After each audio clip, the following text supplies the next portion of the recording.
پر وہ نکاح نہیں ہوتا تو پھر بھی وہ ان کے لیے اجرت پہ کام کرتے یا نہیں کرتے، یا انہوں نے اپنے گھر میں رہنے سے منع کر دیا تھا یا نہیں رکھتے، یہ ایگزیکٹلی نہیں پتہ چل رہا.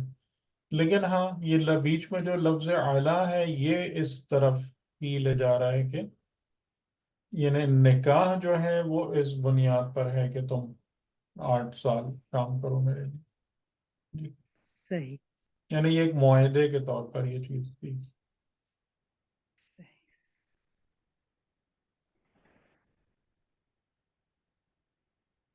اچھا، اس میں ایک چھوٹی سی بات اور بھی ہے کہ اب یہاں پر ایک سوال جو ہے نا کہ اگر خالی اس حق مہر کے طور پر ہو یا اس پر ہو تو پھر نکاح ہونا چاہیے اس 8 سال کے بعد کہ جب وہ مدت کو پوری کریں. اچھا. نہیں یعنی ورنہ معاہدہ کیسے ہوگا کہ اگر مثال کے طور پر یعنی ہم ویسے دیکھیں ان جنرل کہ کوئی بھی اس قسم کا معاہدہ کرے 1 سال وہ کرنے کے بعد کہ میں جا رہا ہوں، پھر کیا کریں گے؟ صحیح کیا صحیح. نکاح ختم کریں گے؟ تو اب یہ تھوڑا سا وہ ہے، لیکن بہرحال ظاہراً ایسا ہی لگ رہا ہے کہ جو کسی ایک بیٹی سے نکاح کی بات ہوئی تو وہ اس اجرت کے یعنی وہ اس اجرت کے ساتھ شامل تھی. جی. جی. اچھا، کسی ایک بیٹی سے کام مطلب یہ کہ پھر اس سے یہ بھی لگ رہا ہے کہ حضرت موسیٰ اپنی مرضی سے سلیکٹ کریں گے. ہاں یہ ہے 2 میں سے 1.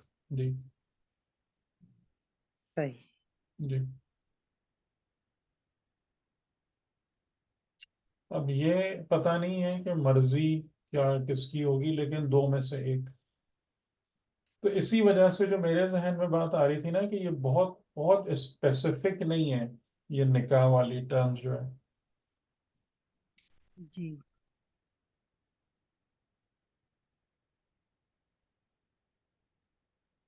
جی.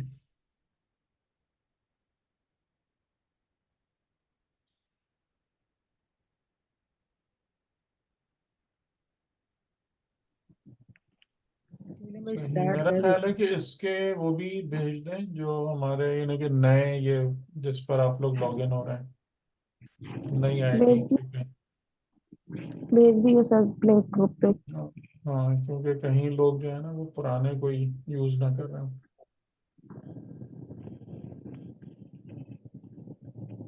شہزاد بھائی کا نیٹ نہیں چل رہا، وہ والے دن جوائن نہیں کر سکیں گے آج، تو اچھا بسم اللہ کر سکتے ہیں.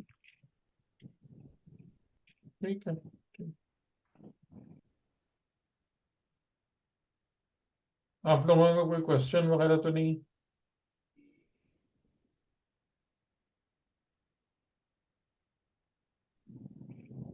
نہیں ابھی تک نہیں نہیں. ہے. ٹھیک ہے. باقی باقی دیکھ لیجیے.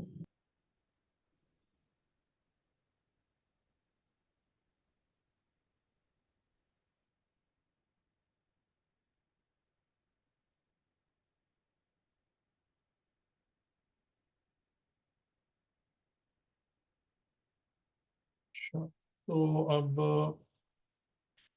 یہاں تک ہم پہنچے تھے کہ ان کے درمیان جو معاہدہ ہوا اور اس معاہدے کے اندر یہ چیز تھی کہ یعنی ان کی ایک بیٹی سے نکاح ہوگا، اور نکاح ہونے کے ساتھ جو بات اور سمجھ میں آ رہی تھی وہ یہ کہ حضرت موسیٰ کو رہائش بھی مل جائے گی ان کے پاس، اور پھر وہ 8 سال یا 10 سال میں سے کوئی ایک مدت پوری کریں گے اور پھر وہ ان کا ایگریمنٹ ختم ہو جائے گا. تو اب اس کے بعد حضرت موسیٰ علیہ السلام جو ہیں وہ وہاں پر مطلب ظاہر ہے کہ وہ ایک عرصہ گزارا انہوں نے، اور آبویسلی یعنی کہ جو عرصہ انہوں نے وہاں پہ گزارا ہوگا تو وہ ایسا نہیں ہوگا کہ جس میں آپ کہیں کہ خالی وہ بکریاں ہی چراتے رہے ہوں گے، یا مطلب شادی کر کے وہاں پر ایک اپنی کوئی پرسکون سی زندگی گزار رہے ہوں گے.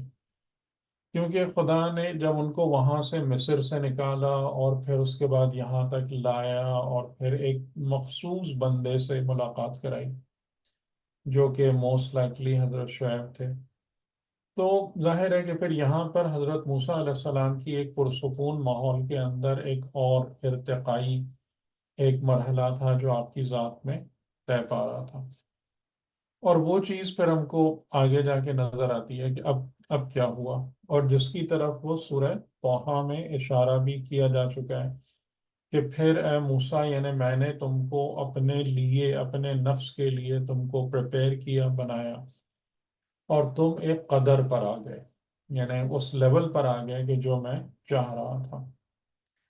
اور اس پر ہم جیسے پہلے بات کر چکے ہیں کہ یعنی یہاں پر آپ کے جو چیز بہت اہمیت کی حامل ہے وہ یہ کہ اس نظام زندگی میں جو کہ عالم اسباب پر مشتمل ہے، یہاں پر خدا کے کام بھی اس نظام کو توڑ کر نہیں ہوتے، کہ جیسے ہم سمجھتے ہیں نا کہ اگر فار ایگزامپل نبوت اور رسالت اور امامت کا نظام ہے، وہ ہمارے دنیاوی یا ظاہری نظام سے بیونڈ ہے، یا اس کو بالاتر ہے، یا اس کا اس سے کوئی تعلق ہی نہیں ہے، یعنی امام کا جو دل چاہے کریں، ایسا نہیں ہوتا۔ اور ہمیں ہماری آبزرویشن میں بھی ہے کہ ایسا ہوتا بھی نہیں، اس قسم کی توقعات پوری نہیں ہوتی،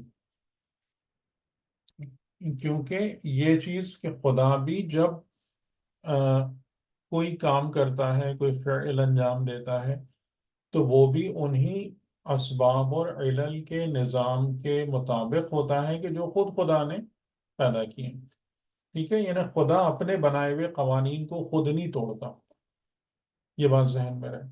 تو اگر حضرت موسیٰ علیہ السلام کو اس مقام کے لیے تیار کرنا تھا کہ وہ فرعون کے سامنے جائیں اور اس سے مقاومت کریں، جہاد کریں، اس کے مقابلے میں بنی اسرائیل کو لیڈ کریں، بنی اسرائیل کو ہمت دیں، اٹھائیں، ان کو آزادی دلائیں، تو ظاہر ہے کہ اس کے لیے پھر وہ تمام کی تمام تیاریاں بھی کرنا ضروری تھی کہ جو ایک یعنی کہ دنیاوی زندگی کا تقاضا ہوتا ہے۔ اور جیسا جیسا میں نے آپ کو بتایا تھا کہ جس کی ابتدا ہوئی تھی حضرت موسیٰ کو فرعون کے محل میں پرورش کرانے سے، ابتدا وہاں سے بھی تھی اس پریپریشن کی، کہ ان کو ایک غلام قوم میں خدا نے پروان چڑھنے نہیں دیا، کیونکہ غلام قوم کے اندر غلامانہ ذہنیت رکھنے والے افراد کے ساتھ زندگی گزارنا انسان کی فکر کو ویسے ہی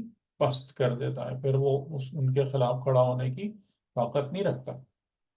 تو ان تمام باتوں کا لحاظ رکھا گیا کہ یہاں تک کہ پھر حضرت موسیٰ علیہ السلام جو ہیں وہ ایک قدر پر پہنچ گئے، ایک معیار پر آ گئے، یعنی وہ معیار جو خدا ان میں دیکھنا چاہ رہا تھا کہ اب تم جاؤ اور اب تم اس کے لیے مطلب تیار ہو گئے ہو اس مقام کے لیے کہ جہاں پر میں تمہیں پہنچانا چاہتا ہوں، یا تمہیں پھر اب یہاں سے میں فرعون کے مقابلے میں بھیجنا چاہتا ہوں۔ تو فلما قضا موسیٰ الاجل، ابھی ہم سورہ قصص پہ ہیں، ٹھیک ہے؟ اور ابھی ہم سورہ قصص اور سورہ طٰہٰ کے بیانات کو تھوڑا سا ملائیں گے اس طور والے واقعے میں۔ فلما قضا یعنی جب پوری کر دی موسیٰ نے الاجل، دا ٹرم، جو بھی ان کی اپوائنٹڈ ٹرم تھی۔ اب یہ نہیں بتایا کہ وہ 8 سال میں پورا کیا یا 10 سال میں پورا کیا، لیکن وہ جو ٹرم تھی وہ حضرت موسیٰ نے پوری کی، وہ سارا اور ٹریول کرنا شروع ہو گئے فوراً ہی، یعنی اس کے بعد حضرت موسیٰ وہاں رکے نہیں مدین میں، جب ان کی وہ مدت پوری ہو گئی وہ فوراً ہی انہوں نے اپنے اہل کو لیا، یعنی اب ظاہر ہے کہ ان کے وائف آ گئیں، اور اس سے یہی سمجھ میں آ رہا ہے اہل کے ورڈ سے کہ کچھ اولادیں بھی ہوں گی، تو یعنی کہ انہوں نے یہ نہیں کیا کہ آپ میرے مدت پوری کریں گے تو میں پھر شادی کروں گا، بلکہ وہ شادی یا نکاح شروع میں ہی ہو گیا ہوگا۔ تو اب ان کے ساتھ اہل و عیال بھی تھے، ان کے ساتھ کچھ ان مویشی بھی تھے کہ جو انہوں نے وہاں سے حاصل کیے تھے اس ڈیل میں ہی۔ تو یعنی حضرت موسیٰ کے ساتھ اب ایک چھوٹا سا قافلہ بن گیا تھا ان کے اہل و عیال کا، تو وہ ان سب کو لے کر چلے واپس مصر کی طرف، کیونکہ حضرت موسیٰ خود بھی اس بات کو محسوس کر رہے تھے کہ ان کی اصل مسئولیت اور ذمہ داری مصر میں ہے۔ وہ وہ اپنی پوری زندگی مدین میں رہ کر نہیں گزار سکتے، اگرچہ کہ یہاں کی لائف ان کے لیے ایک پرسکون اور آسان زندگی تھی، اچھی زندگی تھی، ٹھیک۔ تو وہاں سے وہ چلنا شروع ہو گئے۔ آنسا من جانب طور نارن، تو انہوں نے آنسا یعنی سینس کیا، انس کا مطلب ہوتا ہے فیل کرنا، سینس کرنا، یعنی فیوریبل فیلنگ جو ہوتی ہے، یعنی کہ ایسی فیلنگ کہ جو آپ کو کسی شے کی طرف متوجہ کراتی ہے، اس سے بھگانے والی نہیں، اس کی طرف متوجہ کرانے والی، اس میں آپ کو تھوڑی اٹریکشن فیل ہو، یہ انسیت ہے۔ تو آنسا من جانب طور، طور کا کیا معنی ہے؟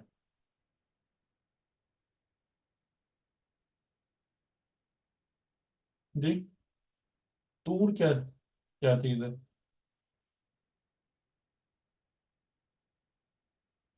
جو ہم نے سنا ہے کہ طور جو ہے پہاڑ کی چوٹی، پہاڑ۔ ہاں، طور کا جو مطلب ہے نا، یعنی کہ ہم شاید زیادہ تر یہ سمجھتے ہیں کہ طور کسی پہاڑ کا نام تھا، تو یہ جس پہ حضرت موسیٰ گئے تھے، نہیں، پہاڑ کا نام نہیں تھا، بلکہ طور جو ہے وہ پہاڑ کو ہی کہتے ہیں، ہو سکتا ہے کوئی مخصوص قسم ہو یا مخصوص کوئی وہ، طور یعنی پہاڑ، کہ پہاڑ کی جانب سے، یعنی ایک خاص ڈائریکشن سے، ایک خاص سمت سے انہوں نے کس چیز کو سینس کیا؟ نار کو، ایک آگ کو۔ قال لأہلہم کثوا، تو انہوں نے اپنے اہل سے کہا، کثوا یعنی تم یہی ٹھہرو، انی آنست نارن، بے شک میں نے محسوس کیا ہے، سینس کیا ہے ایک آگ کو، لعلی، اور میں امید کرتا ہوں، آتی کم منہا بخبرن، کہ میں اس سے تمہارے لیے کوئی خبر لے کر آؤں گا، او جزوۃ من النار، یا آگ میں سے کوئی ٹکڑا لے کر آؤں گا، لعلکم تفضلون، تاکہ تم اس کے ذریعے سے اپنے کو گرم کر سکو، آگ تاپ سکو، ٹھیک ہے، یہ انہوں نے کہا۔ اور اس کا جو بیک گراؤنڈ بن رہا ہے وہ یہی بن رہا ہے کہ یعنی کہ جب حضرت موسیٰ علیہ السلام چلے تو رستے میں جب وہ ایک ایسی جگہ تک پہنچے کہ جو پہاڑوں سے گھری ہوئی تھی، رات ہو گئی تھی، بہت اندھیری رات تھی، اور اس میں پھر طوفان آ گیا، سردی تھی، تو جس کی وجہ سے ان کے مویشی اور وہ سب بھی ادھر ادھر بھٹک گئے، تو وہ ایک بڑی پریشانی کی حالت میں اندھیرے میں وہاں پہ بیٹھے ہوئے تھے، جو اپنے گھر والوں کو لے کر، اور اس وقت انہوں نے ایک پہاڑ کی طرف سے ایک آگ کو دیکھا یا سینس کیا، ٹھیک ہے۔ ہم سورہ طٰہٰ سے بھی دیکھ لیتے ہیں اسی چیز کو، کہ وَهَلْ أَتَاكَ حَدِيثُ مُوسَىٰ، سورہ طٰہٰ کے بھی بالکل بگننگ میں ہی ہے، لائک سورہ قصص، کہ کیا تجھ تک پہنچی موسیٰ کی حدیث، اذ رآ نارن، جب اس نے دیکھا ایک آگ کو، فقال لأہلہم کثوا انی آنست نارن، وہی جملے۔ اور یہاں پر یہ ہے کہ منہا بقبسن، قبسن کہتے ہیں انگارے کو، دہکتے ہوئے انگارے کو کہتے ہیں قبس، کہ تم یہاں پر بیٹھو کہ میں سمجھتا ہوں کہ میں وہاں سے ایک انگارہ لے کر آؤں، یا آگ سے ہدایت لے کر آؤں۔ ہدایت کا مطلب ہے کہ جو رستہ ہمیں پتہ ہی نہیں ہے اس اندھیرے میں، اس سردی میں، اس موقع پر، تو میں وہاں پر جاؤں پہاڑ پر اور دیکھوں کہ جانا کدھر ہے، رستہ کس طرف ہے، ٹھیک۔ اچھا، یہاں پر اس آیت میں آپ لوگوں کو کوئی خاص بات فیل ہو رہی ہے اس والی آیت میں؟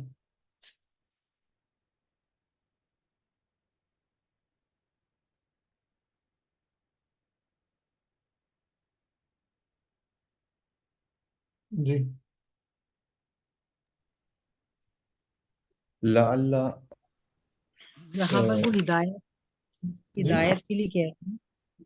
ہاں، ہدایت کا مطلب تو یہی کہ رستہ دیکھ سکوں، ہاں، روشنی مل جائے۔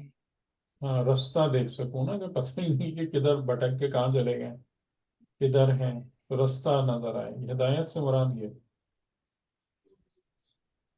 صحیح. تو اس میں خاص بات کیا ہے؟ موسم کی سختی فیل ہو رہی ہے سر کہ موسم سرد ہے اور ساتھ میں فیملی ہے، جنگل بیابان ہے یا اس میں دیکھیں میں آپ کو جو بتاؤں خاص بات کیا ہے کہ حضرت موسیٰ کیا وہاں پر اکیلے ہیں؟ اکیلے تو نہیں ہے نہیں، نا، فیملی اہل کے ہے. ساتھ ہے۔ لیکن جب آگ کی بات کر رہے ہیں تو انی کا کیا مطلب ہے؟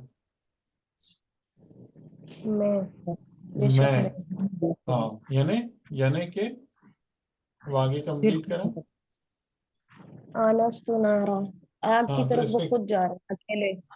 نہیں، آگ حضرت موسیٰ کو ہی سینس ہو رہی تھی، جی باقیوں کو نہیں ہو رہی تھی. صحیح۔ صحیح ہے.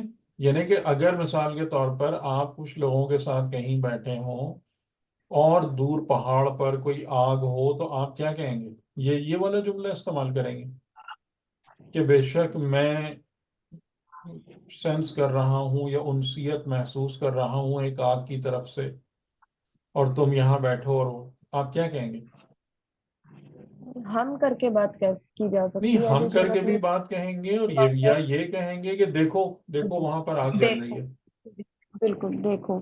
یہ کہیں گے نا کہ اگر آپ یہ محسوس کریں گے کہ بھائی دوسرے لوگ نہیں دیکھ رہے تو ان کو متوجہ کرائیں گے کہ دیکھو وہاں پہ آگ جل رہی ہے، میں ادھر جا رہا ہوں اور وہاں سے میں کوئی انگارہ لے کر آتا ہوں یا خبر لے کر آتا ہوں.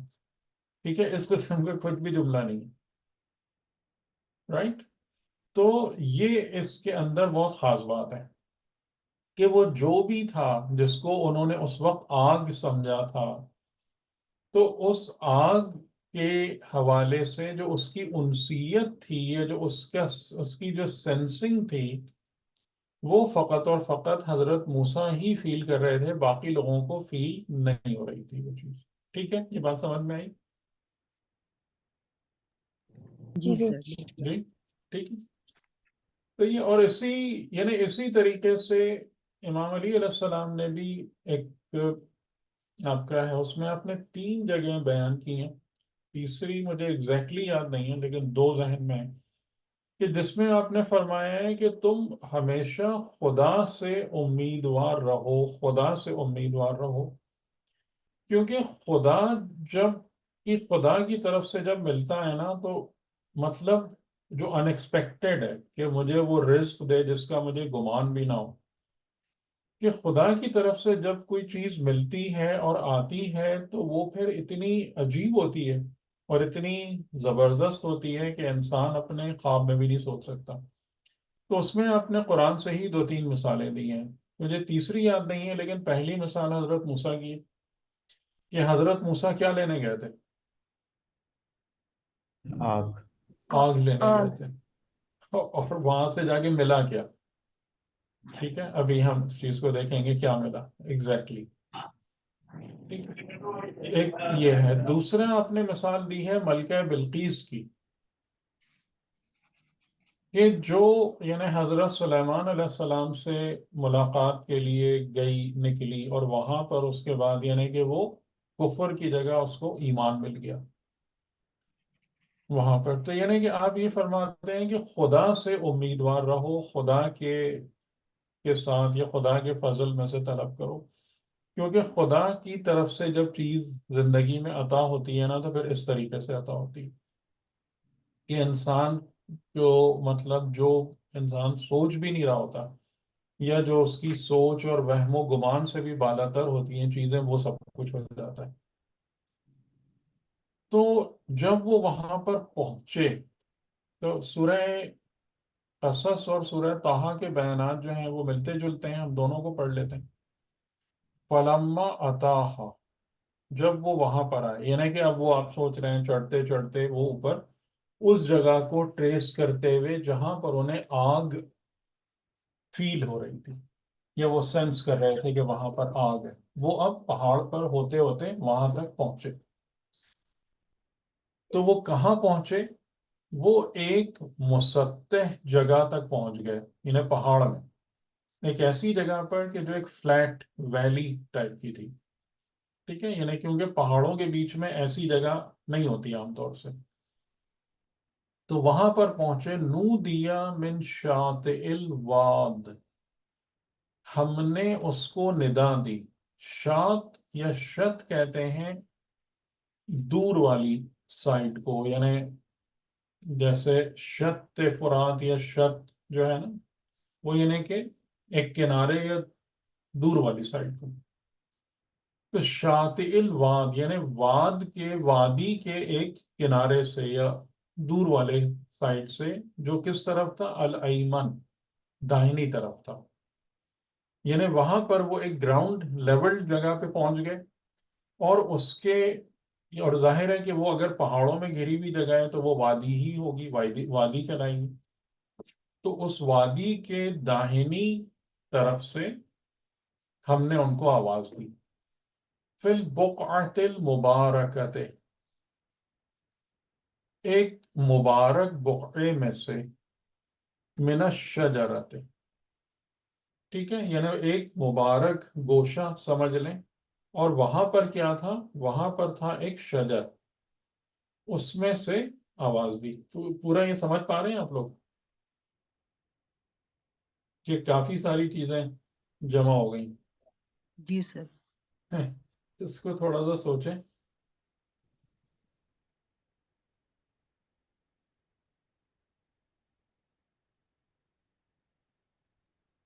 آپ کے ذہن میں کیا بن رہا ہے؟ کیا تصویر بن رہی ہے؟ سر یہ السلام علیکم. وعلیکم. یہ ایسا لگ رہا ہے جیسے کوئی اوپر مطلب وادی سی ہے، پلیٹو ٹائپ چیز ہے، وہاں پر ایک درخت کے گوشے سے آواز آئی، مطلب ایک سائڈ سے آواز آئی. ایک سائڈ ہے، لیکن وہاں پر انہوں نے کیا دیکھا؟ درخت ہے، درخت کے نہیں، وہاں پر ایک جگہ ہے جو ایک اسپیشل جگہ ہے، ٹھیک ہے، اسپیشل اسپیشل. اس کا پتہ چل رہا ہے بقعے سے. بقعہ کا مطلب یہ ہے کہ یعنی کہ ایسی جگہ یا ایسی زمین جو اپنے اطراف سے متمایز ہو، ڈسٹنکٹ ہو، ٹھیک ہے، الگ سے نظر آ رہی ہے.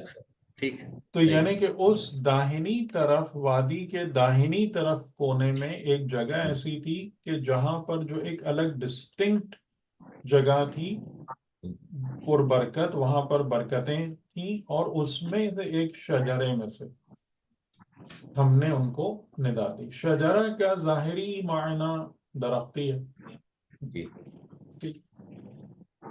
کیا ندا دی؟ جی پر برکت کیسے، مطلب فیلنگ آئی ان کو؟ ذرا یہ تھوڑا سا سمجھ نہیں آ رہی کہ برکت کیسے محسوس کی گئی. ظاہر ہے کہ انہوں نے کچھ برکات خداوندی کو یا کچھ اسپیشل ایسی چیزوں کو دیکھا ہوگا. یعنی جیسے میں ایک مثال آپ کو دوں، اب ایک مثال سے شاید آپ کو بات سمجھ میں آ جائے.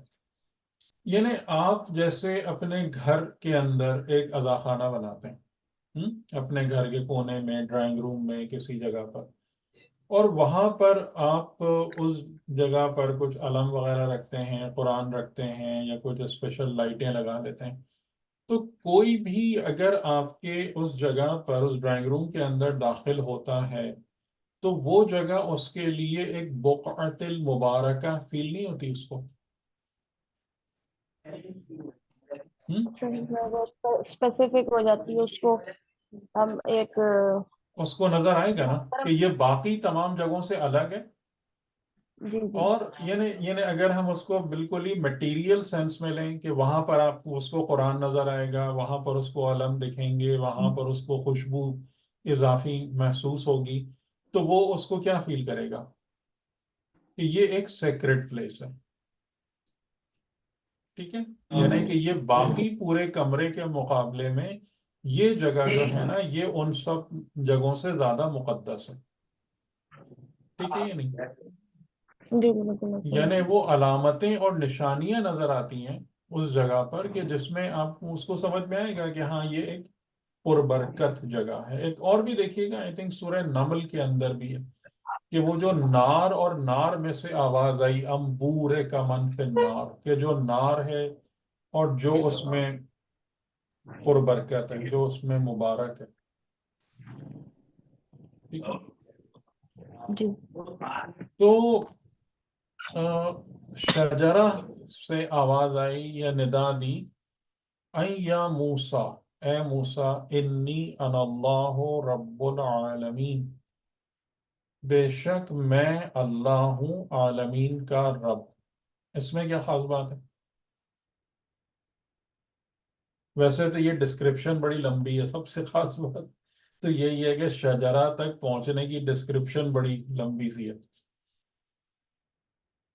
اس کے علاوہ اور کیا؟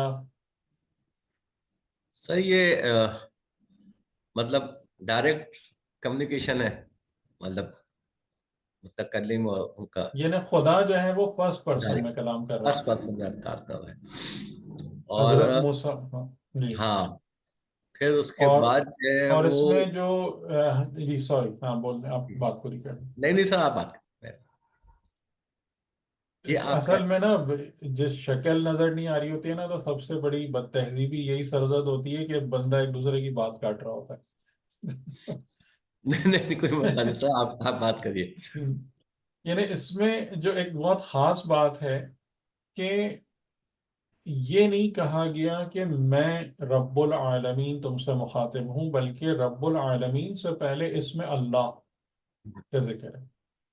اور اس میں اللہ جو ہے وہ ہم نے پہلے پڑھا تھا اسماء الہیہ کے ذکر میں کہ اللہ اس میں جامع ہے، جمع الجمع ہے، اور اسماء کی ہیرارکی میں ہائیسٹ لیول پر اس میں اللہ ہے. ٹھیک ہے. تو یعنی کہ جو اسم ہے نا، یعنی اگر مثال کے طور پر خدا کسی سے مخاطب ہو اور اس سے کہے کہ انا الرزاق، میں رزاق ہوں، تو اس کا مطلب کیا ہوا کہ یہ جو خطاب ہو رہا ہے یہ کس مقام سے ہو رہا ہے؟ اس میں رزاق یا رازق کے مقام سے ہو رہا ہے. بات سمجھ میں آ رہی؟ یعنی اسماء کی ایک پوری درجہ بندی ہے، جی جو سر. میں نے آپ کو مثال دے کے بتایا تھا کہ پورا پیرامڈ بنتا ہے. ٹھیک ہے. صحیح. یعنی پیرامڈ کیوں بنتا ہے کہ جتنا جتنا آپ ہائر لیولز پہ جاتے ہیں تو اتنے اسماء کی جامعیت بڑھتی جاتی ہے اور کثرت کم ہوتی جاتی ہے.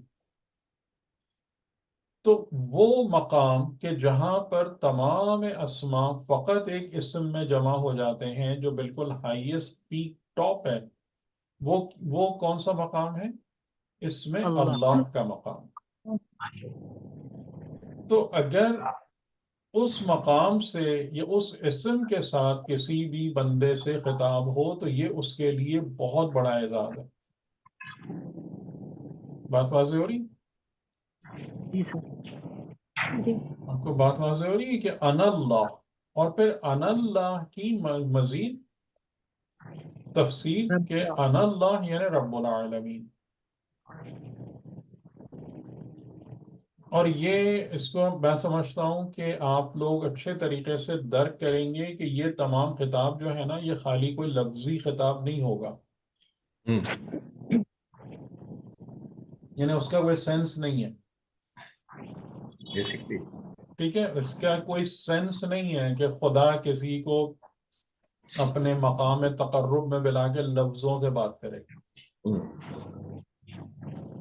ٹھیک ہے نا. اس یہ بات پورے کو وجود سمجھ کے رہے ہیں نا؟ ساتھ ہے، یہ پورے وجود کے ساتھ ہے. ہاں جلوہ. جی جی. جی. یعنی جیسے ہم حضور کے سفر معراج کو بھی ایسے ہی کوئی کھیل سمجھتے ہیں کہ وہ چلے گئے، عرش پہ چلے گئے، ادھر یہ ہو گیا، وہ بول دیا، وہ کر دیا.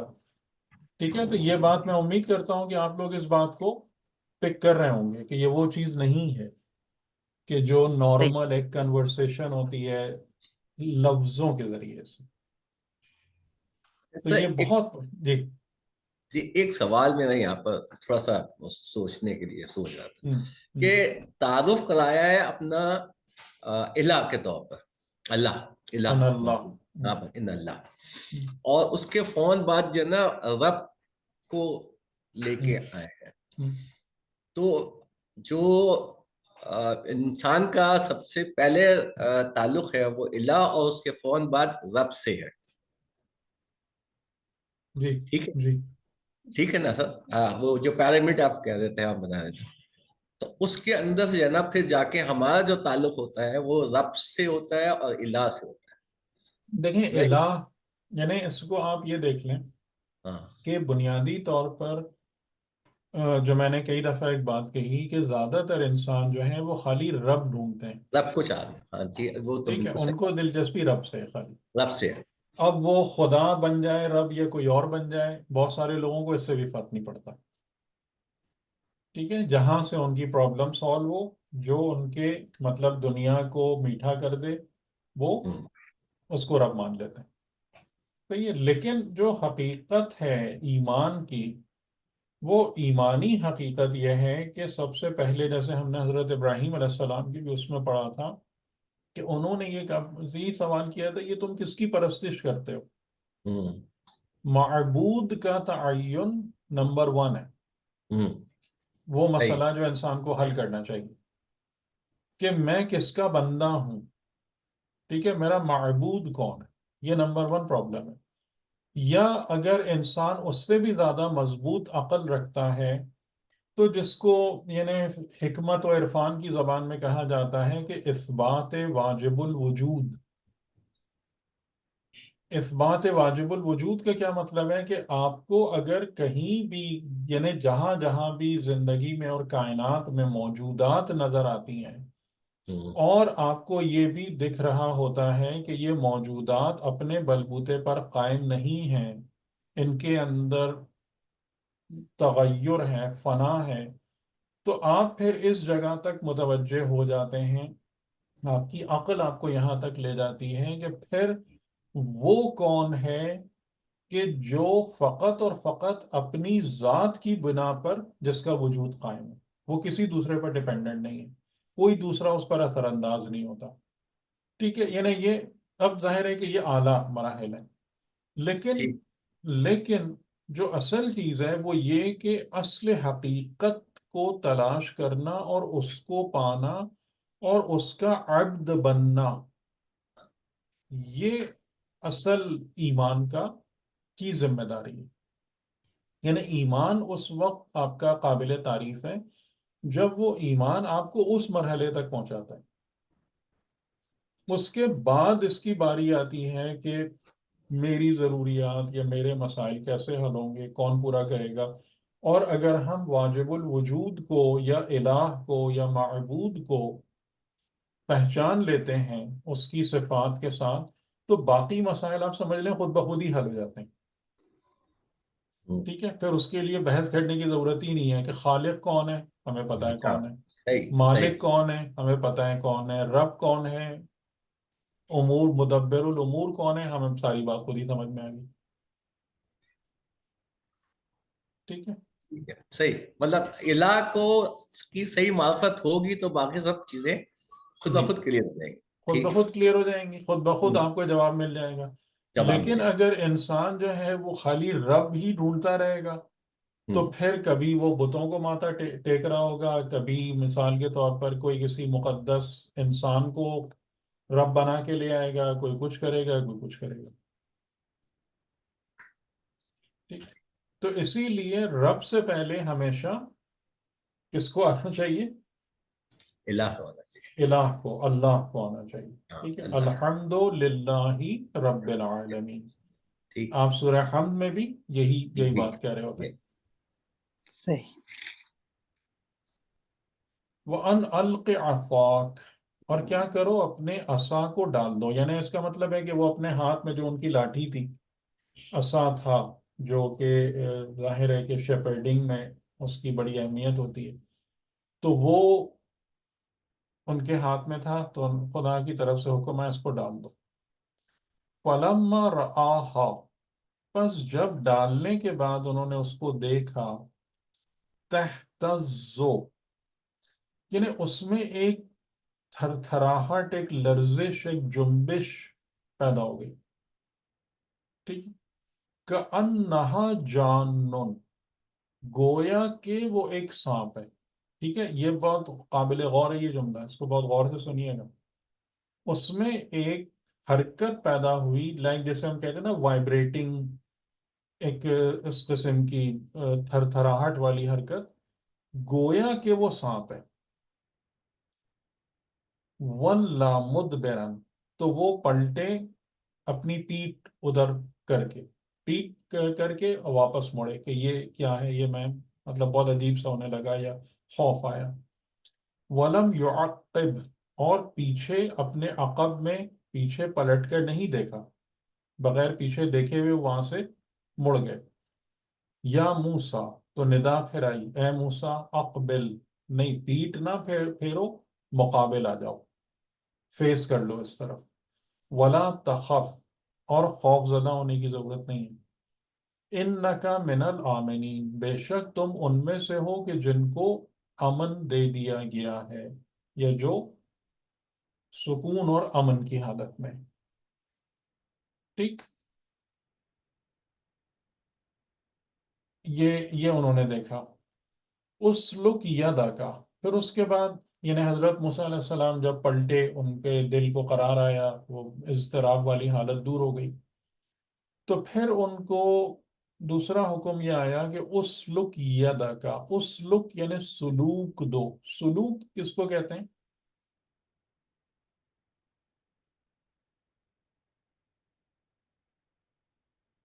سلوک یعنی جیب کو کہتے ہیں نا. نہیں جیب نہیں. اسلک یدا کا فی جیبک. آپ لوگ اپنے عربی ٹیچر کو ان لفظوں میں تنگ کیا کریں نا، پوچھا کریں یہ مان.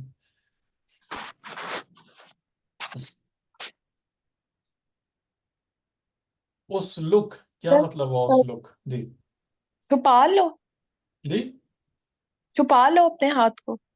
نہیں، دیکھیں سلوک، سلوک سے ہے نا، سلاکا، امر اچھا، ہے، ایسا سلوک سلاکا، کرو اپنے ہاتھ کے سلاکا. ساتھ.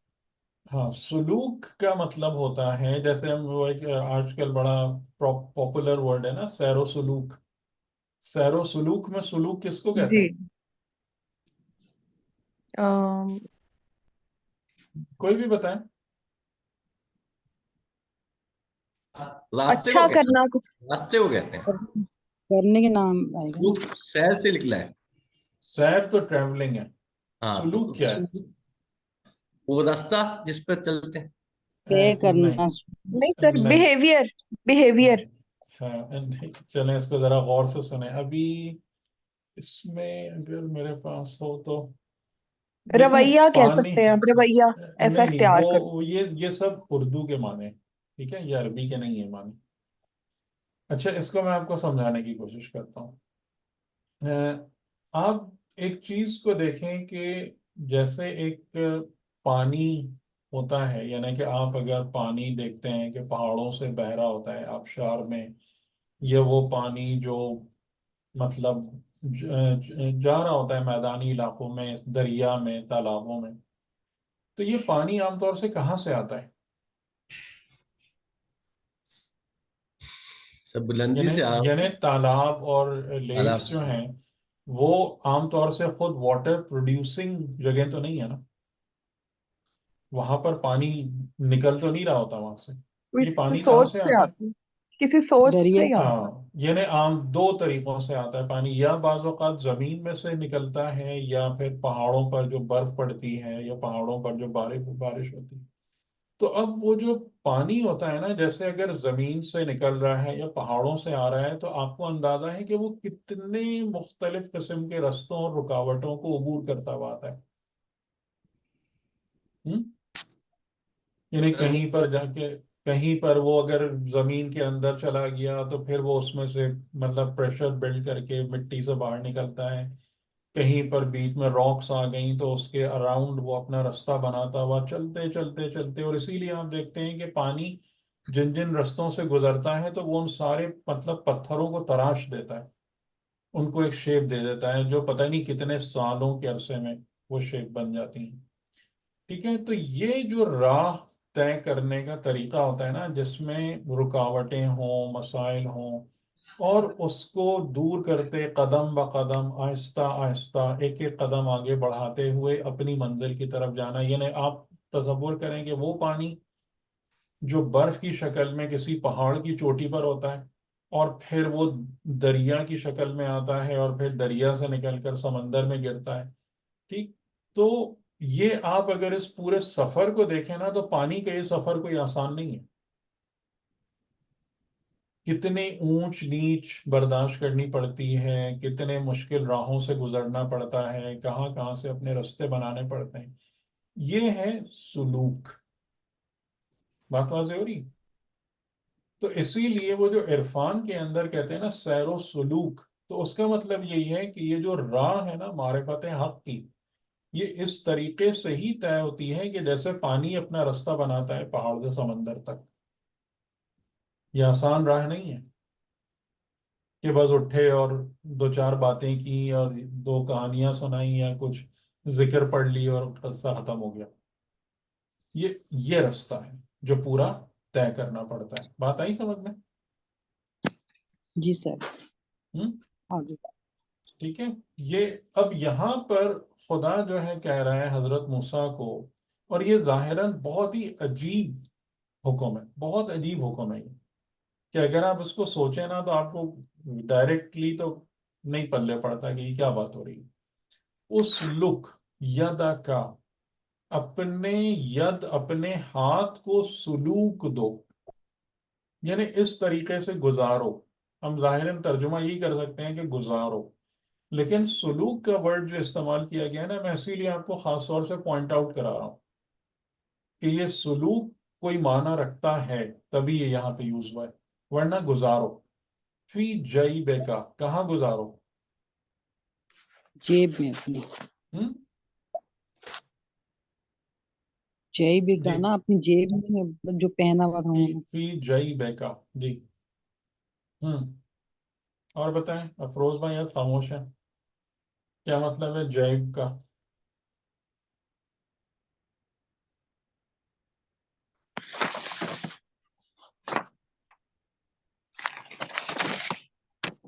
دیکھتے ہیں اس کا معنی کیا ہے.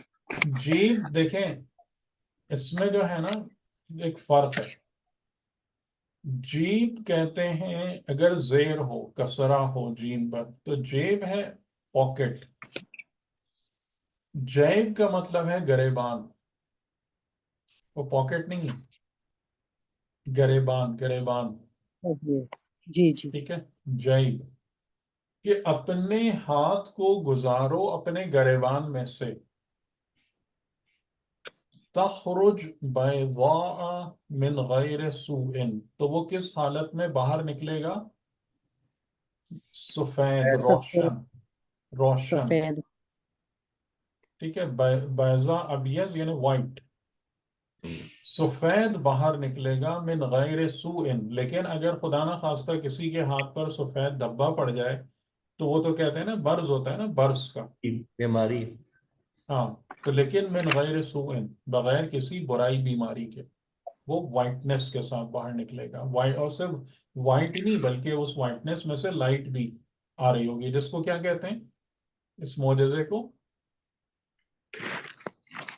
اس کا ایک خاص نام بھی ہے نا، ید بیضا. ید بیضا. ٹھیک ہے. ید بیضا. ٹھیک. کہ ان کے ہاتھ میں ایک بیض یعنی کہ ایک وائٹ سرکولر یا الیپٹیکل ایک اسپاٹ آ چاند گیا کی تھا کہ مانی. جس میں سے سفیدی یا روشنی نکل رہی تھی. ٹھیک ہے. یہ ہوگا. لیکن آپ اس کو تھوڑا سا غور کریں، یہ ہے کیا مطلب اس بات کا، اس کی تھوڑی سی ڈیپتھ میں جائیں. جب انسان اپنا ہاتھ اپنی جیب میں ڈالتا ہے تو وہاں سے کیا نکلتا ہے؟ وہاں کیا ڈھونڈ رہا ہوتا ہے جیب میں ہاتھ ڈال کے؟ پیسے. پیسے. نوٹ ڈھونڈ رہا ہوتا ہے، مال ڈھونڈ رہا ہوتا ہے. لیکن اگر انسان اپنا ہاتھ جیب میں نہیں جیب میں ڈالے تو وہ ہاتھ کہاں تک پہنچتا ہے پھر؟ سینے تک. قلب تک پہنچتا ہے. ٹھیک. صحیح. تو یعنی کہ اگر اس کو آپ اس حوالے سے دیکھیں کہ تم اپنا ہاتھ جیب میں مت ڈالو. جیب میں ہاتھ ڈالنا اہل دنیا کا کام ہے. جو اہل اللہ ہیں وہ اپنے ہاتھ کو سلوک دے کر کہاں پہنچاتے ہیں؟ اپنے قلب تک. قلب تک. ٹھیک ہے. اور صحیح. اگر تم اپنے قلب تک رسائی حاصل کر لوگے تو یہ تمہارا ہاتھ کس طریقے کس حالت میں باہر نکلے گا؟ with a روشن white shining light. جیسے بیضا. with a white shining light. اگر تمہارا یہ ہاتھ، یعنی اس کا کیا مطلب ہوا کہ اگر تمہارا عمل جو ہے اور تمہاری صفات اس کے ساتھ مل کر وہ پاک ہو گیا، اس قلب تک پہنچ گیا. یعنی جیسے ایک جملہ بھی ہے حضرت داؤد وغیرہ کے بارے میں سورہ صاد میں کہ یہ کون لوگ تھے؟ اولو ایدی والابصار، یہ ہاتھ اور بصیرت والے لوگ تھے. ٹھیک ہے، تو یہ ایک بڑی عجیب سی نصیحت ہے کہ اپنا ہاتھ اپنے گریبان میں ڈالو اور وہ ہاتھ کیسا نکلے گا؟ وائٹ، بغیر کسی برائی کے. یہ ایک ہو گیا. وَضْمُمْ إِلَيْكَ جَنَاحَكَ مِنَ الرَّحْبِ، یہ دوسری بھی بڑی عجیب سی بات ہے کہ اور اپنے آپ کو جوڑ لو، اٹیچ کر لو اپنے بازوؤں کی طرف. یعنی جیسے ہوتا ہے نا کہ آپ اپنے داہنے ہاتھ کو اپنے سے اپنا بایاں آرم پکڑیں اور اپنے بائیں ہاتھ سے اپنا دایاں بازو پکڑیں اور اپنے آپ کو ایک لحاظ سے بھینچ لیں، یہ وہ والی حالت ہے. ٹھیک ہے، اس طریقے سے یہ کام کرو. ضم جو ہے ضاد سے، ضم کا مطلب ہوتا ہے جوڑ دینا. اپنی طرف جوڑو یا اپنی طرف کھینچو اپنے جناح یعنی بازو. تو اس کی مثال کیا ہے کہ جیسے بندہ جو ہے نا اپنے دائیں ہاتھ کو بائیں بازو پر اور بائیں کو دائیں پر رکھ کر اپنے آپ کو بھینچ لیتا ہے. اب یہ والی بات ہے. اس کا کیا مطلب ہے؟ یہ کس طرف اشارہ ہو رہا ہے؟ وہ جلالت والے بن اس کو سہ نہیں پا رہے، اور وہ جو ایک فیلنگ نہیں، یہ آتی تو ہے سب نصیحت ہے نا، یہ تو نصیحت ہے. خدا کہہ رہا ہے یہ کرو. پہلا کام یہ کرو کہ اپنے ہاتھ کو سلوک دو اپنی جیب میں. دوسرا ہاں، کام یہ کرو کہ اپنے بازوؤں بازو کو پکڑ کر اپنے کو سمیٹ لو. سمیٹ لو. ہاں، تو سمیٹ لو کا مطلب یہ ہوگا کہ عاجزی دکھاؤ تھوڑا سا. Make your self compact. ہاں، اچھا، کمپیکٹ صحیح. ٹھیک ہے، یعنی کہ انسان کے اندر دیکھیں حضرت موسیٰ علیہ السلام جو کام کرنے جا رہے ہیں، ظاہر ہے کہ وہ کام اس کی ڈیلنگ جو ہے نا وہ بالکل پبلک میں ہے. یعنی اپنی طرف بھی عوام ہے، ادھر بھی ان کے ساتھ فرعون اور اس کی قوم ہے. اس میں سب سے زیادہ پرابلم کیا ہوتی ہے پبلک ڈیلنگ میں یا پبلک میں آنے میں؟ کیا ہوتی ہے سب سے زیادہ پرابلم؟ اقامت کا مسئلہ ہوتا ہے کہ آپ اپنے آپ کو کمپوز شو کریں کسی بھی دیکھیں دو پرابلمز آئیں گی جب بھی آپ عوام میں جا کے کوئی کام کریں گے نا. دو مسائل بہت بڑے بڑے آتے ہیں. ایک تو یہ آتا ہے کہ انسان کا عمل اس کی اپنی قلب میں موجود صفات سے ڈسکنیکٹ ہو جاتا ہے. میری یہ بات سمجھ رہے ہیں؟ یہ بات سمجھ میں آ رہی ہے؟ یعنی آپ نے کبھی اس بات پہ غور کیا ہے کہ دیکھیں ہم اپنے گھر میں بیٹھ کے بڑے پلانز بناتے ہیں، میں یہ کروں گا، دن ایسے گزاروں گا، ویسے گزاروں گا، غلط کام نہیں کروں گا، گناہ نہیں کروں گا، اور نکل کے باہر بازار و دفتر میں گئے اور سب گم. بھول گئے. ہاں، کیوں؟ ایکسٹرنل اس لیے کہ وہ جو عوام کا یا لوگوں کا دباؤ ہوتا ہے وہ آپ کے ہاتھ یعنی آپ کے عمل اور آپ کے قلب کے تعلق کو کٹ کر دیتا ہے،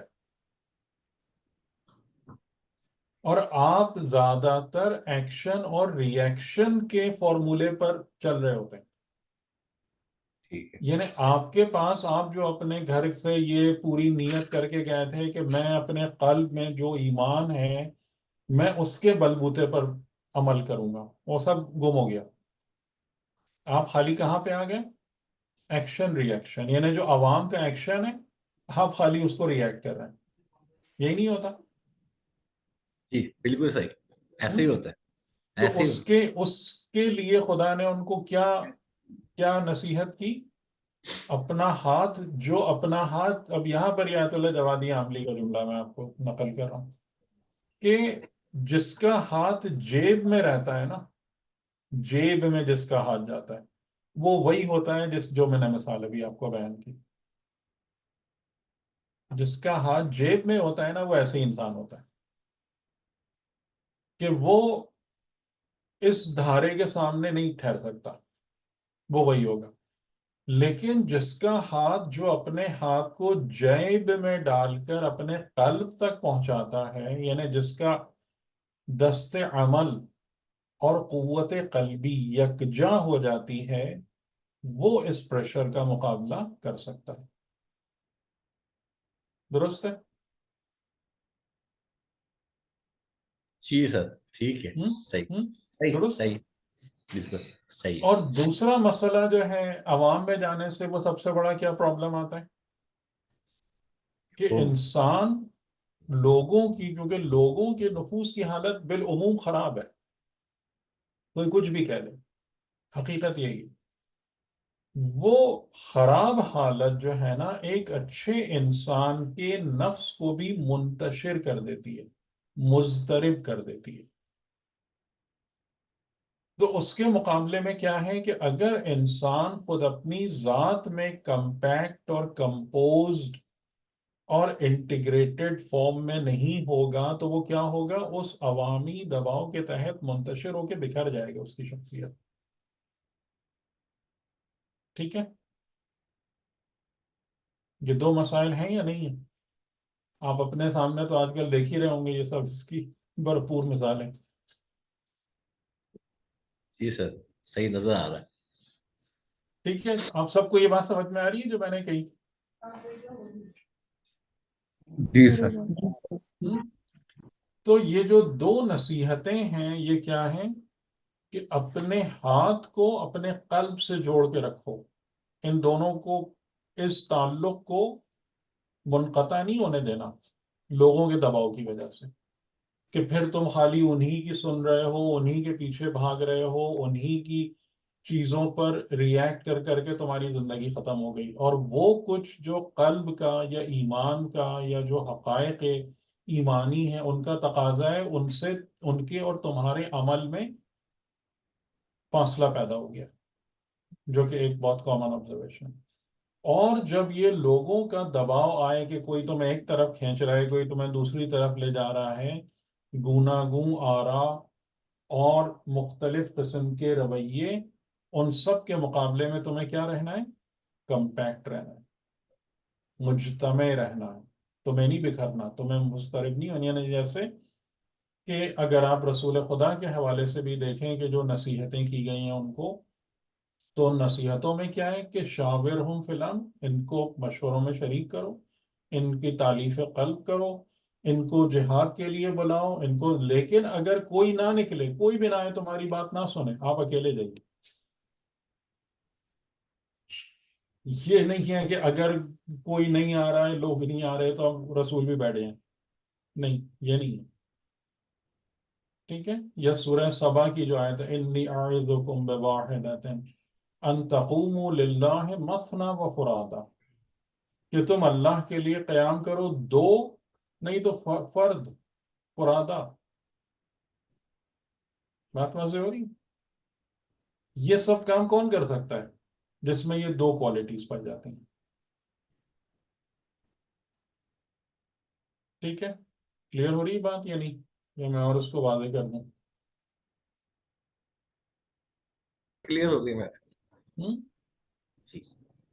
تو یہ ایک سمبولک وے ہے ظاہراً ہمارے لیے، لیکن اگر آپ اس کی گہرائی میں جائیں گے تو آپ کو یہاں پر یہ بڑے اہم حقائق نظر آئیں گے کہ اچھا، اب یہاں پر جو سب سے بڑی بات ہے وہ کیا ہے کہ اگر ہم کسی کو بھی یہ دو باتیں اس طریقے سے بتا دیں، کیا وہ اس پر عمل کر لے گا؟ اتنا آسان ہے ان دو چیزوں پر عمل کرنا کہ دست و قلب کے تعلق کو ہر حال میں برقرار رکھنا اور اپنے آپ کو کمپوز رکھنا ہر مشکل اور مصیبت میں آسان بات ہے یہ؟ مشکل ہے نہیں ہوتا نا، کمزور نہ مشکل نہیں مشکل ہوتا، ہے۔ بڑے نہیں بڑے لوگوں سے نہیں ہوتا۔ نہیں ہوتا۔ تو اب یعنی کہ لیکن اب جب خدا ایک بات کہہ رہا ہے تو کیا خدا اپنے الفاظ ضائع کر رہا ہوگا؟ کیا خدا اس طریقے سے بات کر رہے ہیں کہ میرے الفاظ پتہ نہیں موسیٰ کریں نہ کریں، ہو نہ ہو، یا یہ کہ یہ سرٹن ہے کہ یہ ہوگا؟ یعنی اس امر کے کرنے کا مطلب یہ ہے کہ یہ ہے، اٹ از ڈن، یہ ہو چکا۔ اسی لیے کس بات کی ضرورت تھی؟ کس بات کی ضرورت تھی کہ موسیٰ اس قدر پہ آ جائیں، ہاں، وہ جو 10 سال کا قدر اس تھا، لیول، اب اس لیول پر آ جائیں کہ ہاں، جب ہم انہیں اس کے لیے تیار کریں، جب ہم ان کو وہ سب کچھ بنائیں کہ جس کی ضرورت ہے فرعون کے مقابلے میں کھڑا ہونے کے لیے، اپنی قوم کو لیڈ کرنے کے لیے، تو موسیٰ اس کو ایبزارب کرنے کے لیے بالکل پریپیئرڈ ہو کہ جب یہ بات، یہ ان کو امر کیا جائے، یہ حکم دیا جائے، تو اس حکم کا مطلب ہے کہ یہ چیز ہو گئی۔ اب یہاں پر ifs and buts یا possibilities یا probabilities نہیں ہیں، انہیں ہو گئی۔ ٹھیک، فَذَانِكَ بُرْحَانَانِ مِن رَبِّكَ، یہ دو برہان ہیں تیرے رب کی طرف سے۔ دوسرا ظاہراً عصا ہے، ٹھیک ہے، ایک وہ ہاتھ جس میں سے وائٹ لائٹ نکل رہی تھی، اور دوسرا عصا۔ یہ دو برہان ہیں تیرے رب کی طرف سے، الی فرعون و ملئہ، فرعون اور اس کے سرداروں کے لیے، انہم کانوا قوما فاسقین، اور بے شک وہ ایک فاسق قوم ہیں یہ سب۔ اچھا، اس میں ظاہر ہے کہ یہ حضرت موسیٰ کے جو طور کے یا پہاڑ کے معاملات ہیں اور گفتگو ہے، یہ کافی طولانی، تو اس کو بھی ہم تھوڑا سا اسٹیپس میں ہی پڑھیں گے۔ تو اب میں سورہ طٰہٰ کی طرف آ کے نا اسی جگہ تک آتا ہوں کہ یعنی یہاں پر جو آپ کہہ لیجئے کہ جو یہ پہلی اسٹیج ہے بات کرنے کی، اس جگہ تک آتا ہوں، ٹھیک ہے۔ تو فلما اتاہا، جب وہ وہاں تک آیا، نو دیا یا موسیٰ، اب اس کو جو ہے یعنی یہاں پر وہ والی ڈیٹیل اومٹ کر دی گئی ہے کہ وہ جگہ کس طرف تھی، کدھر تھی۔ تو یہ نوٹ کر رہے ہیں نا، وہ ڈیٹیل جو ہے وہ نہیں ہے، یہاں omitted ہے، ڈیٹیل نہیں ہے، وہ ہاں وہاں ڈیٹیل ڈیٹیل ہے۔ omitted ہے، ٹھیک ہے، وہاں پر کہ وہ جگہ کیسی تھی وہ وہاں ملے گی آپ کو۔ لیکن اس کے بعد جو کلام خدا ہے یا ندائے خدا کی ڈیٹیل، وہ سورہ طٰہٰ میں ہے، وہ وہاں اتنی نہیں ہے۔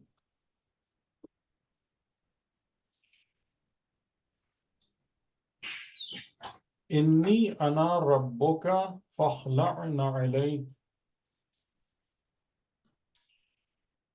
انی انا ربک، کہ بے شک میں تیرا رب ہوں، ٹھیک ہے۔ وہاں پر آپ دیکھیں، پھر اس کو کمپیئر کر کے دیکھیں کہ انی انا اللہ رب العالمین، یہاں پر یہ جملہ ہے، صحیح ہے۔ اس کے بعد انی انا ربک، بے شک میں تیرا رب ہوں، اور پھر اس کے بعد ایک حکم اور بھی ہے، فاخلع نعلیک، اپنی نعل کو یعنی اپنی جوتیوں کو اپنے سے جدا کر دو، اپنی جوتیوں کو الگ کر دو۔ انک بالواد المقدس طویٰ، اب یہاں پر وہ جو وادی تھی جس کی تفصیل وہاں پہ تھی، شاطئ الواد الایمن اور بقع مبارک اور شجرہ، ان سب کی جگہ اب یہاں پر یہ جملہ ہے کہ وہ واد مقدس طویٰ ہے، کہ بے شک تم اس جگہ پر ہو، اپنی نعلین کو اپنے سے جدا کر دو۔ اب یہ نعلین یا نعلیک کا ورڈ جو ہے نا، یہ بھی بہت توجہ طلب ہے، کہ ظاہری طور پر ہم یہ کہیں گے بھائی اپنے چپلیں اتار دو، جوتیاں اتار دو، لیکن فخلع نعلیک جو ہے، خلع کس کو کہتے ہیں؟ علیحدہ خلع، کر دینا، جی علیحدہ کر تو اس کو کہتے ہیں سر، جی، مطلب ہاں، فاصلہ دے دو، اسپیس کو کہتے ہیں خلا تو۔ نہیں وہ خلا الگ الگ ہے، کرنا، وہ خلا الگ ہے، یہ خلع ہے عین کے الگ ساتھ، کرنا۔ ہاں، ٹھیک ہے۔ کہ اس کو الگ کر دینا، ٹھیک ہے، جدا کر دینا، یعنی یہ آتا ہے انفصال کے معنی میں، انہیں بالکل الگ کر دینا۔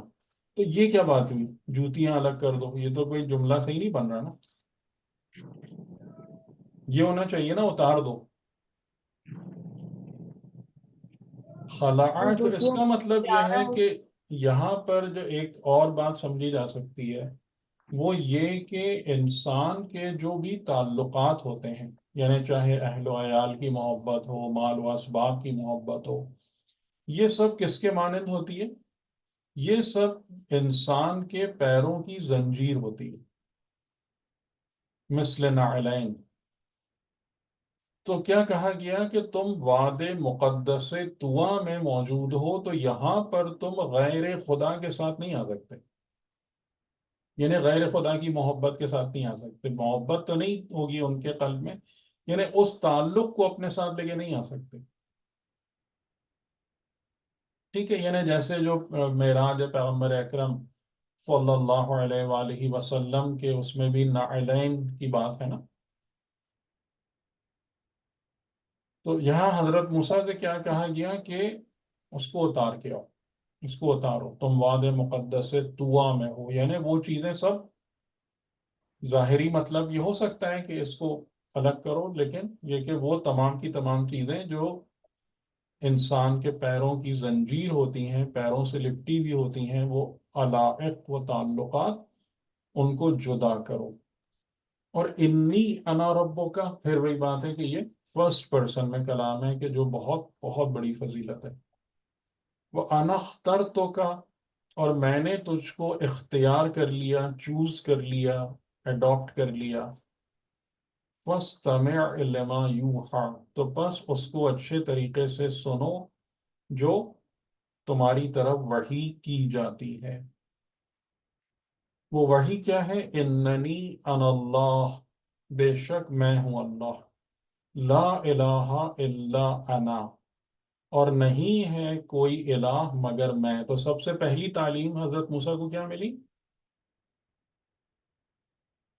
توحید۔ لا الہ الا اللہ، توحید۔ الوہیت، اللہ، اللہ، اس میں اللہ کے حوالے سے، ٹھیک ہے، جو بھی ہم بات کر رہے تھے۔ اور یعنی کہ یہ ظاہر ہے کہ اتنا بڑا اعزاز ہے کہ ہر مومن اس کے لیے حسرت ہی کر سکتا ہے کہ جس میں خدا خود توحید کو بیان کرے۔ اور جو بات میں بار بار آپ سے کہہ رہا ہوں کہ یہ اس کو یہ نہ سمجھیے گا کہ یہ کوئی الفاظ ہے جو ادھر سے ادھر ہو رہے ہیں، بلکہ یہ وہ حقیقت ہے۔ اور اسی لیے جو پہلا جملہ ہے نا، لما یوحا، تیری طرف وحی کی گئی، تو وحی کو آپ کو یاد ہوگا پہلے ہم نے حضرت موسیٰ علیہ السلام کی والدہ کے وقت آپ کو سمجھایا تھا کہ وحی کا معنی کیا ہے، کہ یعنی ایک ایسا پیغام جو وصول کرنے والے کے قلب میں گویا کہ نفوذ کر جاتا ہے، جس کے لیے بہت سارے مواقع پر الفاظ کی ضرورت ہی نہیں ہوتی، ٹھیک ہے۔ تو یہ حضرت موسیٰ علیہ السلام کی بہت بڑی فضیلت کہ ان کو خدا نے خود توحید تعلیم کی، اور پھر فاعبدنی، اور پھر میرے عبد ہو جاؤ، میری عبدیت اختیار کرو۔ اور یہ عبدیت ہے اور پھر عبادت ہے۔ عبدیت کا اظہار کیسے ہوتا ہے؟ عبادت کے ذریعے سے۔ اور عبادت کا بھی نچوڑ کہاں پر ہے؟ اقیم الصلاۃ، صلاۃ کے قیام میں، یعنی بندگی کا اظہار عبادت، اور عبادت کا نچوڑ قیام صلاۃ۔ اچھا، اب یہاں پر ایک فرق آپ دیکھیے گا کہ یہ اور یہی ساری باتیں ذرا سمجھنے کی ہوتی ہیں کہ سورہ عنکبوت کی آیت ہے ان الصلاۃ تنہا عن الفحشاء والمنکر، یہ آیت ہے نا، ان الصلاۃ، اسی صلاۃ یعنی صلاۃ کا فائدہ کیا ہے؟ تنہا، روکتی ہے، منع کرتی ہے، عن جی سر۔ الفحشاء، اور فحشاء اور برائی سے، اور منکر یعنی فحشاء بے حیائی سے، اور منکرات سے، برائی سے۔ وَلَذِكْرُ اللَّهِ أَكْبَرُ۔ تو یہاں سے کیا بات سمجھ میں آتی ہے کہ نماز کا قیام ہر انسان یا ہر مومن کو ایک جیسا فائدہ نہیں دیتا، اس کو ایک لیول پہ لے کے نہیں آتا، بلکہ اس میں درجات ہیں، اور اس کا جو لوور لیول کا درجہ ہے وہ کیا ہے کہ صلاۃ مومن کے لیے یا مسلمان کے لیے رکاوٹ بن جائے، دیوار بن جائے فحشاء کے مقابلے میں، منکرات کے مقابلے میں. لیکن یہ صلاۃ کا کمال نہیں ہے، یہ صلاۃ کا اصل مقصد نہیں ہے. صلاۃ کا اصل مقصد کیا ہے؟ وَلَذِكْرُ اللَّهِ اکبر، ذکر خدا، یاد خدا کو نفس میں جاگزین کرنا، یہ صلاۃ کا اصل مقصد ہے. تو حضرت موسیٰ کو جب حکم ہوا اقیم الصلاۃ کا، تو کس درجے کی بات کی گئی وہاں پہ؟ کہ تاکہ تم برائیوں سے بچ جاؤ، ذکری کے لیے بھی ذکری للذکری، ذکر کریں۔ ٹھیک ہے، جو کہ صلاۃ کا حقیقی اور اصلی مقصد ہے. تو وہ جب ہم کہتے ہیں کہ صلاۃ اگر فحشاء اور منکرات سے بچاتی ہے صلاۃ انسان، تو یہ کیا ہے؟ یہ مڈ ٹرم آبجیکٹو ہے، یہ ریئل الٹیمیٹ آبجیکٹو نہیں ہے صلاۃ کا. صلاۃ کا الٹیمیٹ آبجیکٹو ہے لذکری، میری یاد. مومن کی معراج ہے نا صلاۃ. جی ہاں، تو لیکن معراج کب حاصل ہوگی؟ جب ذکر صلاۃ کا قیام یاد خدا تک انسان کو لے جائے گا. ورنہ وہ مڈل گراؤنڈ پر ہے کہ اگر صلاۃ اس کی خالی اس کو برائیوں سے روک رہی ہے تو ٹھیک. ان الساعۃ آتیۃ، اور بے شک ساعت یعنی قیامت آنے والی ہے، اکاد اخفیہا، اور میں اس کو کیا کروں گا؟ اس کو مخفی رکھوں گا. یعنی ساعت یا قیامت کو کب آئے گی، کیسے آئے گی، اس کی کیا نوعیت ہے، یہ میں مخفی رکھوں گا، یہ میں لوگوں کے سامنے کھولوں گا نہیں. اور مخفی رکھنے کا مطلب یہ ہے کہ تم کچھ بھی کر لو تم اس کی حقیقت کو نہیں پا سکو گے. صحیح. لِتُجْزَى كُلُّ نَفْسٍ بِمَا تَسْعَىٰ، تاکہ ہر نفس کو اس کی سعی کا پراپر جزا اور ریوارڈ دیا جا سکے. اب یہ ایک الگ ٹاپک ہے، اس پہ میں بھی نہیں جاتا. اور پھر اس کے بعد یہ ہے وما تلک بیمینک یا موسیٰ. آج ہماری گفتگو کافی ہو گئی، میرے خیال ہے آج ہم یہاں رک جاتے ہیں. اگر آپ لوگوں کے کوئی سوال ہیں تو کر لیجیے، کیونکہ بہت زیادہ ہو السلام جائے علیکم. گا. وعلیکم السلام. السلام علیکم مولانا صاحب. جی جی سوال میرا یہ ہے اس سلسلے میں کہ یہ تھوڑا سا ذرا اس میں ایک تھوڑا سا ذرا تدبر کرنا پڑتا ہے کہ کیا وجہ ہے کہ اللہ تعالیٰ جس طرح جو اپنے نبیوں سے کلام کرتا ہے، یا تو وحی کے ذریعے فرشتے بھیجتا ہے، یا کبھی الہامی صورت ہوتی ہے، تو یہ یہاں پہ کیا ایک ریزن ہے کہ حضرت موسیٰ کے ساتھ جو کلام کیا گیا وہ آواز کے ذریعے کیا گیا، اور آواز میں بھی درخت کا مطلب کو وسیلہ بنایا گیا؟ اللہ تعالیٰ چاہتا تو آواز مطلب آواز پیدا ویسے ہو جاتی، لہریں پیدا ہو جاتی، درخت سے کیوں یعنی وسیلہ لیا گیا درخت کا؟ ایسی کیا مطلب اس کے اندر کیا حکمت نظر آتی ہے؟ دیکھیں، اب یہاں پر یہ تمام چیزیں جو ہے نا، پھر ظاہر ہے اگر آپ حکمت کی بات کرتے ہیں تو پھر اس میں ہماری ڈائریکشن جو ہے نا بالکل ڈفرینٹ سی ہو جاتی ہے. وہ یہ ہے کہ جیسے میں کچھ چیزوں کی طرف اشارہ آپ کو کرتا جا رہا ہوں کہ وہ جو 2 حکم تھے، گریبان میں ہاتھ ڈالنے کا، اپنے بازوؤں کو پکڑ کے سمیٹنے کا، کہ اس کے پیچھے کیا حکمت ہے، اس کے پیچھے بات کیا ہو رہی ہے. کیونکہ ظاہراً تو یہ باتیں، شجرہ کا جو لفظ ہے نا، شجرہ کا ورڈ بھی ضروری نہیں ہے کہ درختی ہو، جو درخت میں اور آپ سمجھ رہے ہیں. شجرہ کا معنی ہمیشہ درخت نہیں ہوتا. یہ جیسے میں نے اس ورڈ کی طرف آپ لوگوں کو پوائنٹ آؤٹ کرایا تھا، لیکن اس پر ہم ابھی بات نہیں کی، کہ جب انہوں نے عصا کو ڈالا تو عصا کے اندر ایک حرکت پیدا ہو گئی، یعنی اس میں ایک زندگی پیدا ہو گئی. اور اس کے اندر یعنی جیسے مثال کے طور پر ایک مثال میں آپ کو دے رہا ہوں کہ فار ایگزامپل اگر ایک ریڈیو سیٹ ہو یا ٹیلی ویژن سیٹ ہو، اور آپ پہلے اگر رکھا ہوا ہو اس میں کوئی پاور نہیں ہے، تو وہ بالکل ایک بے جان چیز ہوتی ہے، یعنی وہ خالی پلاسٹک اور گلاس ہوتا ہے. لیکن جب آپ اس کے اندر وہ پاور آ جاتی ہے، وہ بجلی دوڑنا شروع ہو جاتی ہے، تو اس کے اندر پھر وہ ایک ہمنگ ساؤنڈ، ایک وائبریشن اور وہ سب چیزیں اس میں نمودار ہونا شروع ہو جاتی ہیں. ٹھیک ہے، تو یعنی وہ عصا جو تھا وہ ایک زندہ ہو گیا تھا، اس کے اندر ایک زندگی پیدا ہو گئی تھی، اس میں ایک جنبش، حرکت ہونے لگی تھی، گویا کہ وہ ایک سانپ کی مانند تھا. ٹھیک ہے، نہ کہ وہ بالکل ہی سانپ بن گیا تھا، گویا کہ کأنہا جانو. تو اسی طریقے سے جب شجرہ کی بات ہوتی ہے کہ شجر، تو شجر فقط یہ ٹری نہیں ہے جس کو میں اور آپ دیکھتے ہیں، بلکہ شجر کا مطلب ایک بہت کمپلیکس سسٹم بھی ہو سکتا ہے. یعنی کہ جس میں تمام کی تمام چیزیں ایک دوسرے کے ساتھ اس طریقے سے انٹریکٹ کر رہی ہوں یا انٹر ریلیٹڈ ہوں. یعنی جیسے مثال کے طور پر آپ اگر ایک کسی بھی سرکٹ بورڈ کو دیکھتے ہیں، کسی بھی چیز کو دیکھتے ہیں، تو وہ آپ کو کیا لگتا ہے کہ اس میں بہت ساری کرس کراسنگ ہے. شجرہ کو، درخت کو شجر کیوں کہتے ہیں؟ اس لیے کہ اس میں شاخوں کی کرس کراسنگ ہوئی ہوئی ہوتی ہے. اس کا جو ایک اسٹرکچر ہے وہ کیوٹک لگ رہا ہوتا ہے، ایک بے ترتیب سا اسٹرکچر ہوتا ہے. اسی لیے عربی زبان میں جو جھگڑے، تنازع ہوتے ہیں نا، جس میں چیزیں ایک دوسرے کے ساتھ گتھ مت جاتی ہیں، اس کو بھی شجرہ کہتے ہیں.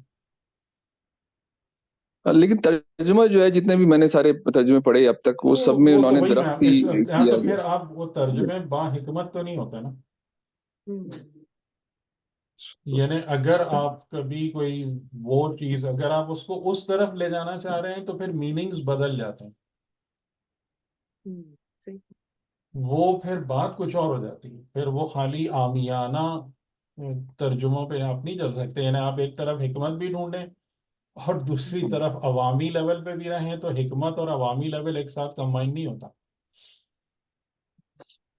اس سے جیسے آپ نے فرمایا، آپ کو پھر لفظوں کے بیونڈ جانا پڑتا ہے. لفظوں کی یعنی الفاظ ڈیفینیٹلی آپ کو ایک دروازہ کھول رہے ہوتے ہیں آپ کے لیے، لیکن آپ کو اس دروازے میں سے گزر کر پھر اور چیزوں کو بھی دیکھنا پڑتا ہے. جی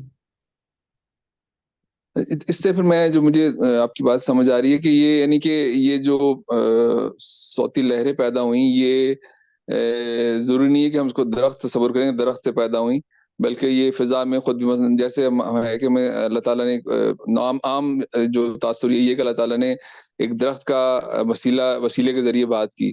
تو یہ، لیکن آپ کی اس بات میں جو مجھے سمجھ آ رہی ہے وہ یہی ہے کہ ضروری نہیں ہے کہ درخت ہی ہو، وہ کوئی ویسے بھی ہوا میں بھی مطلب ایک صوتی لہریں پیدا ہو گئیں، ایسا ہی نہیں، کچھ آپ سلسلہ. اس کو بھی، ہم اس کو صوتی لہروں کے پیچھے بھی ہم کیوں جا رہے ہیں؟ اس کی بھی کیا ضرورت ہے آپ کو؟ اس کی بھی کوئی ضرورت نہیں ہے. یعنی جس طریقے سے کہ وحی پیغمبروں پہ آتی ہے، خدا جی پیغمبر اکرم کے لیے کہہ رہے ہیں کہ ہم نے قرآن تمہارے قلب پہ اتارا. آپ اس جملے کو غور کیجئے، قرآن قلب پہ کیسے اترے گا رسول کے؟ لیکن دو اس میں بھی تو ہے نا، دیکھیں ایک انزلنا ہے، ایک تنزیل ہے. یعنی جب وہ وہ انزلنا کے ٹھیک ہم ہے، جب وہ درست ہے، کرتے ہیں تو لیکن اصل قرآن قلب پیغمبر پہ آیا نا. جی، قلب آپ، پیغمبر سے مراد جو قلب ہاں، سے جو قرآن مجید میں لیا گیا ہے، وہ قلب سے مراد جو ہے نا، وہ مطلب اس کے اور یہ نہیں لی گئی، دل والی مراد نہیں لی گئی، جیسے مطلب مفسرین کہتے ہیں کہ قلب سے مراد دل نہیں، بلکہ قلب سے مراد یہ ہے کہ آپ اس کو آپ ذہن کہہ لیں یا روح کہہ لیں، یعنی وہ اندر کچھ اتارا بھی گیا. کہہ لیجئے، اس کچھ بھی کہہ جی جی، لیجئے، کچھ بھی کہہ لیجئے، اس پر قرآن کیسے اترا یہ سمجھائیے مجھے. مطلب ان کے اندر نفوذ کر دیا گیا، یعنی اس معنی میں، تو مطلب کیسے قلب آیا؟ کے معنی میں وہ آواز سے آیا؟ نہیں، وہ آواز سے نہیں، پکچر وہ پکچر تو آواز آواز نہیں. سے آیا، پکچر سے آیا، کیسے آیا؟ نہیں، وہ تو بس ان کے اندر جو ہے نا، وہ جس طرح بھی خدا نے کیا، وہ ہم نہیں جانتے کیا بس طریقہ ہے. ہاں جی، جی یہی بات میں وہ آپ کو سمجھانا چاہ رہا ہوں. تو ہر جگہ آپ صوتی لہریں اور آواز کیوں ڈھونڈ رہے ہیں؟ صحیح ہے. صحیح ہے، یہی بات میں آپ کو سمجھانا چاہ رہا ہوں. اور اس کو آپ یہ دیکھیں کہ یہ سورہ نمل کی آیت ہے جس کی طرف میں اشارہ کر رہا ہوں کہ فلما جاءہا نودیا، جب وہ وہاں پر آیا تو ہم نے ندا دی ام بورک من فی النار ومن حولہا، کہ وہاں پر کیا تھا، انہوں جو نار ہے، وہاں پر ایک نار بھی تھا. اب یہاں پر آپ دیکھیں، یہاں پہ جی درخت کا ذکر نہیں ہے، جی یہ جی. درخت نہیں ہے. من فی النار، جو آگ میں ہے وہ بابرکت ہے، ومن حولہا، اور جو اس کے ارد گرد ہے. ٹھیک ہے، اب یہ سارا کمبینیشن کیا بن رہا ہے؟ اب یہ ہمیں ایگزیکٹلی نہیں پتہ چل رہا نا کہ وہ شجرہ بھی ہے وہاں پہ، نار بھی ہے، اور وہ اس کے اندر پر برکت بھی ہے. تو یعنی کہ ان تمام چیزوں کو جیسے وہی بات ہے کہ یا تو لٹرل سینس میں لیا جائے، جو کہ زیادہ تر لوگ اسکرپچرس کے ساتھ کرتے ہیں، چاہے وہ انجیل ہو قرآن ہو، کہ اس کو لٹرل سینس میں لیتے ہیں، یا پھر اس کے اندر اور معنویت کو ڈھونڈا جائے اور تلاش کیا جائے. قبلہ معنویت کے لیے یا اس کے جو ادر میننگز کے لیے ہمیں جب تک ہمارے پاس جو ہے نا وہ حدیث نہ ہو کوئی، تو ہم خود سے کیسے نہیں ہم کر نہیں سکتے ہیں؟ کوئی اس کے نہیں، لیے معصوم بالکل کی کوئی بالکل. کال یا حدیث ہو تبھی ہم قول کر اور سکتے ہیں، حدیث سوچ اپنی سکتے ہیں. جگہ پر ہے، لیکن آپ کے جو زندگی کی آبزرویشنز ہیں وہ آپ کو معنویت تک نہیں پہنچاتے. نہیں، وہ تو پھر ہر کوئی اپنے حساب سے الگ الگ نہیں سوچے گا نا. نہیں، حساب یا سے تو ہم کیوں متن سوچ، پہ رہیں، یا تو نہیں، متن پہ رہیں، یا پھر ہم یہ ہے کہ معصوم کی حدیث متن کو متن تلاش کا کریں. معنی، متن کا معنی جو ہے آپ خالی وہ کیسے کریں گے جو عوام کو سمجھ میں آ رہا ہے. یہاں میرا سوال یہ ہے نا، جو متن ہے وہی تو آپ کو کسی جگہ پہنچا رہا ہے. لیکن اگر آپ یہ اصرار کریں گے کہ اس لفظوں کا معنی آپ وہی لیں کہ جو ایک عام انسان کر لے رہا ہے یا عام عقل لے رہی ہے، تو پھر پروگرس کیسے ہوگی؟ لیکن یعنی قبلہ اس میں مثال، پھر تفسیر بھی رائے میں آ جاتے ہیں نا. پھر ہم بالکل نہیں وہ آئے تو گی منع تفسیر کیا کہ میں. جب نہیں تک نہیں، کہ تفسیر بھی رائے معصوم کی کیسے ہو جائے گی؟ تفسیر بھی رائے کیسے ہو جائے گی؟ آپ مثال کے طور پر آپ اگر میں آپ سے کہوں تھرمامیٹر، آپ اس سے کیا مطلب لیں گے؟ ایک آلہ ایسا جس سے جو ہے نا نہیں، میں آپ سے ٹیمپریچر پوچھوں وہ نوٹ کیا آلہ جاتا کیسا ہوتا ہے. ہاں، وہ آلہ کیسا ہوتا ہے، اس کی کیا شکل ہوتی ہے؟ ہے. جس نے دیکھا ہے وہ تو بتا سکتا ہے، جس نے نہیں دیکھا وہ نہیں بتا سکتا.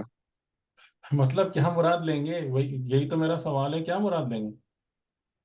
مراد یہ لگے ایک ایسا آلہ جس سے جو ہے نا آپ ٹیمپریچر نوٹ یہ تو کرتے ہیں، وہ بہت ضروری نہیں ایمبیگوس ہے نا، یہ تو بہت ہے. ہاں. ایمبیگوس ہے. یہ کوئی ڈیفینیشن تو نہیں ہوئی،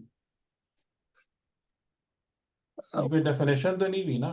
اگر ایک سائنس کے اسٹوڈنٹ سے کہیں گے تو وہ تو آپ کو یہی کہے گا کہ وہ تو آپ کو بڑا ڈیٹیل میں بتا سکتا ہے. لیکن ایک عام آدمی سے کہیں گے تو اس کے ذہن میں وہ تو پھر تھرمامیٹر آئے گا تو پھر یہی جو کہ بات ہے نا، یہی تو میں آپ کو سمجھانا چاہ رہا ہوں کہ آپ خالی ان معنی کو لے کر کہ جو وہ لوگ بیان کریں گے جنہیں سمجھ نہیں ہے چیزوں کی، اور اس بات پر اصرار کریں کہ قرآن کو انہی معنی سے سمجھا جائے. یہ کوئی انصاف ہے؟ میں یہی بات تو کہنا چاہ رہا ہوں. ہم، یہ پرابلم ہے نا. یعنی جیسے مثال کے طور پر آپ کہہ رہے ہیں یہ لفظ نار ہے، نار کا کیا مطلب ہوتا ہے؟ نار کا ایک معنی تو نار آ یعنی گیا، لیکن نار کو اس لیے بھی ہمیں پتہ لگتا ہے نا کیونکہ جب وہ نیچے تھے، جب موسیٰ نیچے تھے تب انہوں نے آگ دیکھی تھی. یعنی وہ تو اس لیے ہم نار کا ہمیں سمجھ آتی کوئی نہ کوئی روشنی یا کوئی ایسی چیز دیکھی جو جس کی وجہ سے انہوں نے اپنے فیملی سے کہا کہ میں جا کے لے کر لیکن آتا ہوں. نار کیا ہوتی ہے؟ نار تو ویسے آگ کو کہتے ہیں نا. ہاں، آگ کو کیسے ڈیفائن کریں گے؟ آگ خالی وہ ہوتی ہے جو لکڑی جلا کے آتی ہے. نہیں وہ جنرلی اسپیکنگ تو ویسے عام معنوں میں تو وہی ہے. بس دیکھیں نا، آپ دیکھیں وہی بات ہے. یعنی کہ آپ اگر آگ کو خالی اس تک محدود کریں گے تو آپ کیا یہ پراپر میننگ لے رہے ہیں؟ اب یہاں پر کسی حدیث کی آپ کو ضرورت نہیں ہے. لیکن آگ کے بارے میں جب انسان کا کنسپٹ بڑھتا جا رہا ہے، یعنی آگ وہ ہے جو مثال کے طور پر گیس سے بھی پروڈیوس ہوتی ہے، آگ وہ ہے جو فرکشن سے بھی پروڈیوس ہوتی ہے، آگ وہ ہے جو الیکٹریکل ڈسچارج سے بھی پروڈیوس ہوتی ہے، آگ وہ ہے جو بادلوں میں بجلی کی چمک سے بھی پروڈیوس ہوتی ہے، اور یہ تمام الگ الگ فائر ہیں، یہ سب ایک نہیں ہے. ان تمام ناروں کی نوعیت الگ الگ ہے. تو یہ تو مشاہدہ زندگی ہے نا جو آپ کی معنویت کو بڑھاتا ہے. اگر یہی چیز تو میں کہتا ہوں کہ یہی تو ہم نے قرآن کے ساتھ ظلم کیا ہے، حدیث کے ساتھ ظلم کیا ہے، کہ ہم نے ان کو زندگی سے الگ کر کے یا تو لغت کے اندر بند کر دیا ہے یا عوام الناس کی رائے کے اندر بند کر دیا ہے. اسی وجہ سے تو آج ہمارا یہ حال ہے.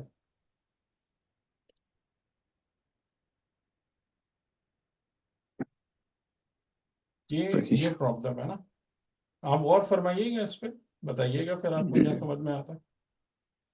اصل میں تھوڑا سا تفسیر تھوڑا سا میری توجہ ہے، میں کہتا رہتا ہوں. تو مجھے جو پرابلم آتی ہے کہ جو روایی تفاسیر ہیں اس جی روایتی تفاسیر کے اندر تو سوائے ائمہ علیہ السلام کے اقوال کے اور کچھ نہیں ملتا. اور جو ہماری دوسری تفاسیر میں تفسیر میزان اسپیشلی اور تفسیر نمونہ جو آسان ہمارے اردو میں موجود ہیں, تو وہاں پہ اب تفسیر میزان میں تو خیر وہ قرآن کی تفسیر قرآن سے ہی زیادہ کرتے ہیں, لیکن اب تفسیر میزان دیکھیں یا اہل سنت کی تفاسیر دیکھیں تو ان کے اندر جو ہے وہ اپنے اپنے اپنے یعنی جو رائے استعمال کرتے ہیں, یعنی وہ رائے استعمال کیے بغیر جو ہے نا وہ گزارا نہیں ہوتا. تو یہ اب اور معصوم کا قول بڑے واضح موجود ہیں. احادیث کے تفسیر بالرائے کے بارے میں بہت سختی سے جو ہے نا وہ منع کیا گیا ہے, تفسیر تفسیر بالرائے نہ کرو بالرائے کا قرآن. مطلب کیا ہے؟ تفسیر بالرائے کا کیا مطلب ہے؟ یعنی یہ ہے کہ وہ چیز جو ہے نا ایک قرآن کی تفسیر قرآن سے وہ تو سمجھ آتی ہے, تو قرآن میں خود بھی ایک جو آیت ہے کہ جو ہے نا قرآن کی آیتیں مطلب دوسری آیتوں کی تفسیر کرتی ہیں, وہ ٹھیک ہے, وہ تو تفسیر سمجھ آتی ہے. بالرائے کس کو کہتے ہیں؟ تفسیر بالرائے میں یہ ہے نا کہ آپ اپنے طور سے اس کے بارے میں جو ہے نا وہ ایسی چیز سوچیں, یعنی جو کہ ہمیں کسی حدیث یا کسی اور چیز سے ہمیں نہ ملتی, بلکہ اپنی رائے ظاہر کریں. ہاں شاید ممکن ہے کہ اس سے مراد یہ ہو, تو یا ہماری رائے یہ ہے کہ اس سے مراد یہ ہے, تو یہ تفسیر بالرائے ہو جاتی ہے. نہیں نہیں نہیں, تفسیر بالرائے کا مطلب یہ ہوتا ہے کہ رائے پہلے بنے اور قرآن کی آیت اس پر فٹ کی جائے, یہ ہوتی ہے تفسیر بالرائے. یعنی جس طریقے سے ہمارے یہاں مجالس میں بہت ساری قرآن کی آیتیں پڑھی جاتی ہیں, وہ ہوتی ہے تفسیر بالرائے. قرآن کی آیت کو لے کر آپ اگر ایک تحقیقی نظر سے دیکھتے ہیں, تحقیق کرتے ہیں, تحقیق میں ڈیفینیٹلی پہلے اوپینینز بنتے ہیں. جتنے بھی مفسرین ہیں, کوئی بھی یہ نہیں کہہ سکتا کہ میں جو مطلب بیان کر رہا ہوں واقعاً یہی مطلب ہے کہ جو خدا اور رسول کا مطلب ہے. کوئی بھی مفسر یہ دعویٰ نہیں کر سکتا. تو اس کا مطلب ہے کہ ہر مفسر تفسیر بالرائے کر رہا ہے. تفسیر بالرائے کا یہ معنی ہی نہیں ہے. تفسیر بالرائے کا معنی یہ ہے کہ رائے آپ پہلے قائم کریں اور قرآن کی آیت ڈھونڈ ڈھانڈ کے اس کے مولڈ پر فٹ کر دیں. اس کو کہتے ہیں تفسیر بالرائے. لیکن جب انسان قرآن کی آیت کو لیتا ہے, اس کے معنی کو دیکھتا ہے, اس میں تحقیق کرتا ہے, قرآن کی آیتیں آپ کو خود جو کلوز دے رہی ہوتی ہیں, جو اشارے دے رہی ہوتی ہیں, آپ اس کو فالو کرتے ہیں, آگے جاتے ہیں, ان کو حدیث سے ملاتے ہیں, زندگی کے مشاہدے سے جوڑتے ہیں اور ایک تصویر بنانے کی سعی کرتے ہیں. ہمیں بھی پتہ ہے کہ یہ 100% درست نہیں ہوگی جب تک کہ خدا کی طرف سے یا خدا کے نمائندے کی طرف سے وہ چیز ہم پر نہ کھولی جائے. ہمیں بھی یہ بات پتہ ہے. لیکن اسی طریقے سے خدا جو ہے ہمیں پھر حقیقت سے قریب کرتا ہے. یہ کہیں سے بھی تفسیر بالرائے نہیں ہے. تفسیر بالرائے اپنی رائے تھوپنے کا نام ہے قرآن پر. تفسیر بالرائے قرآن میں تحقیق کرنا. ہاں یہ بات ضرور ہے کہ میں اگر کوئی بات زبردستی گھسا دوں, اس میں اپنی طرف سے چیزیں شامل کر دوں, وہی یعنی کہ اپنی رائے گھسا کے آیت کو اس پہ فٹ کر دوں, وہ یقیناً تفسیر بالرائے ہو جائے گی. وہ خطرناک کام ہے.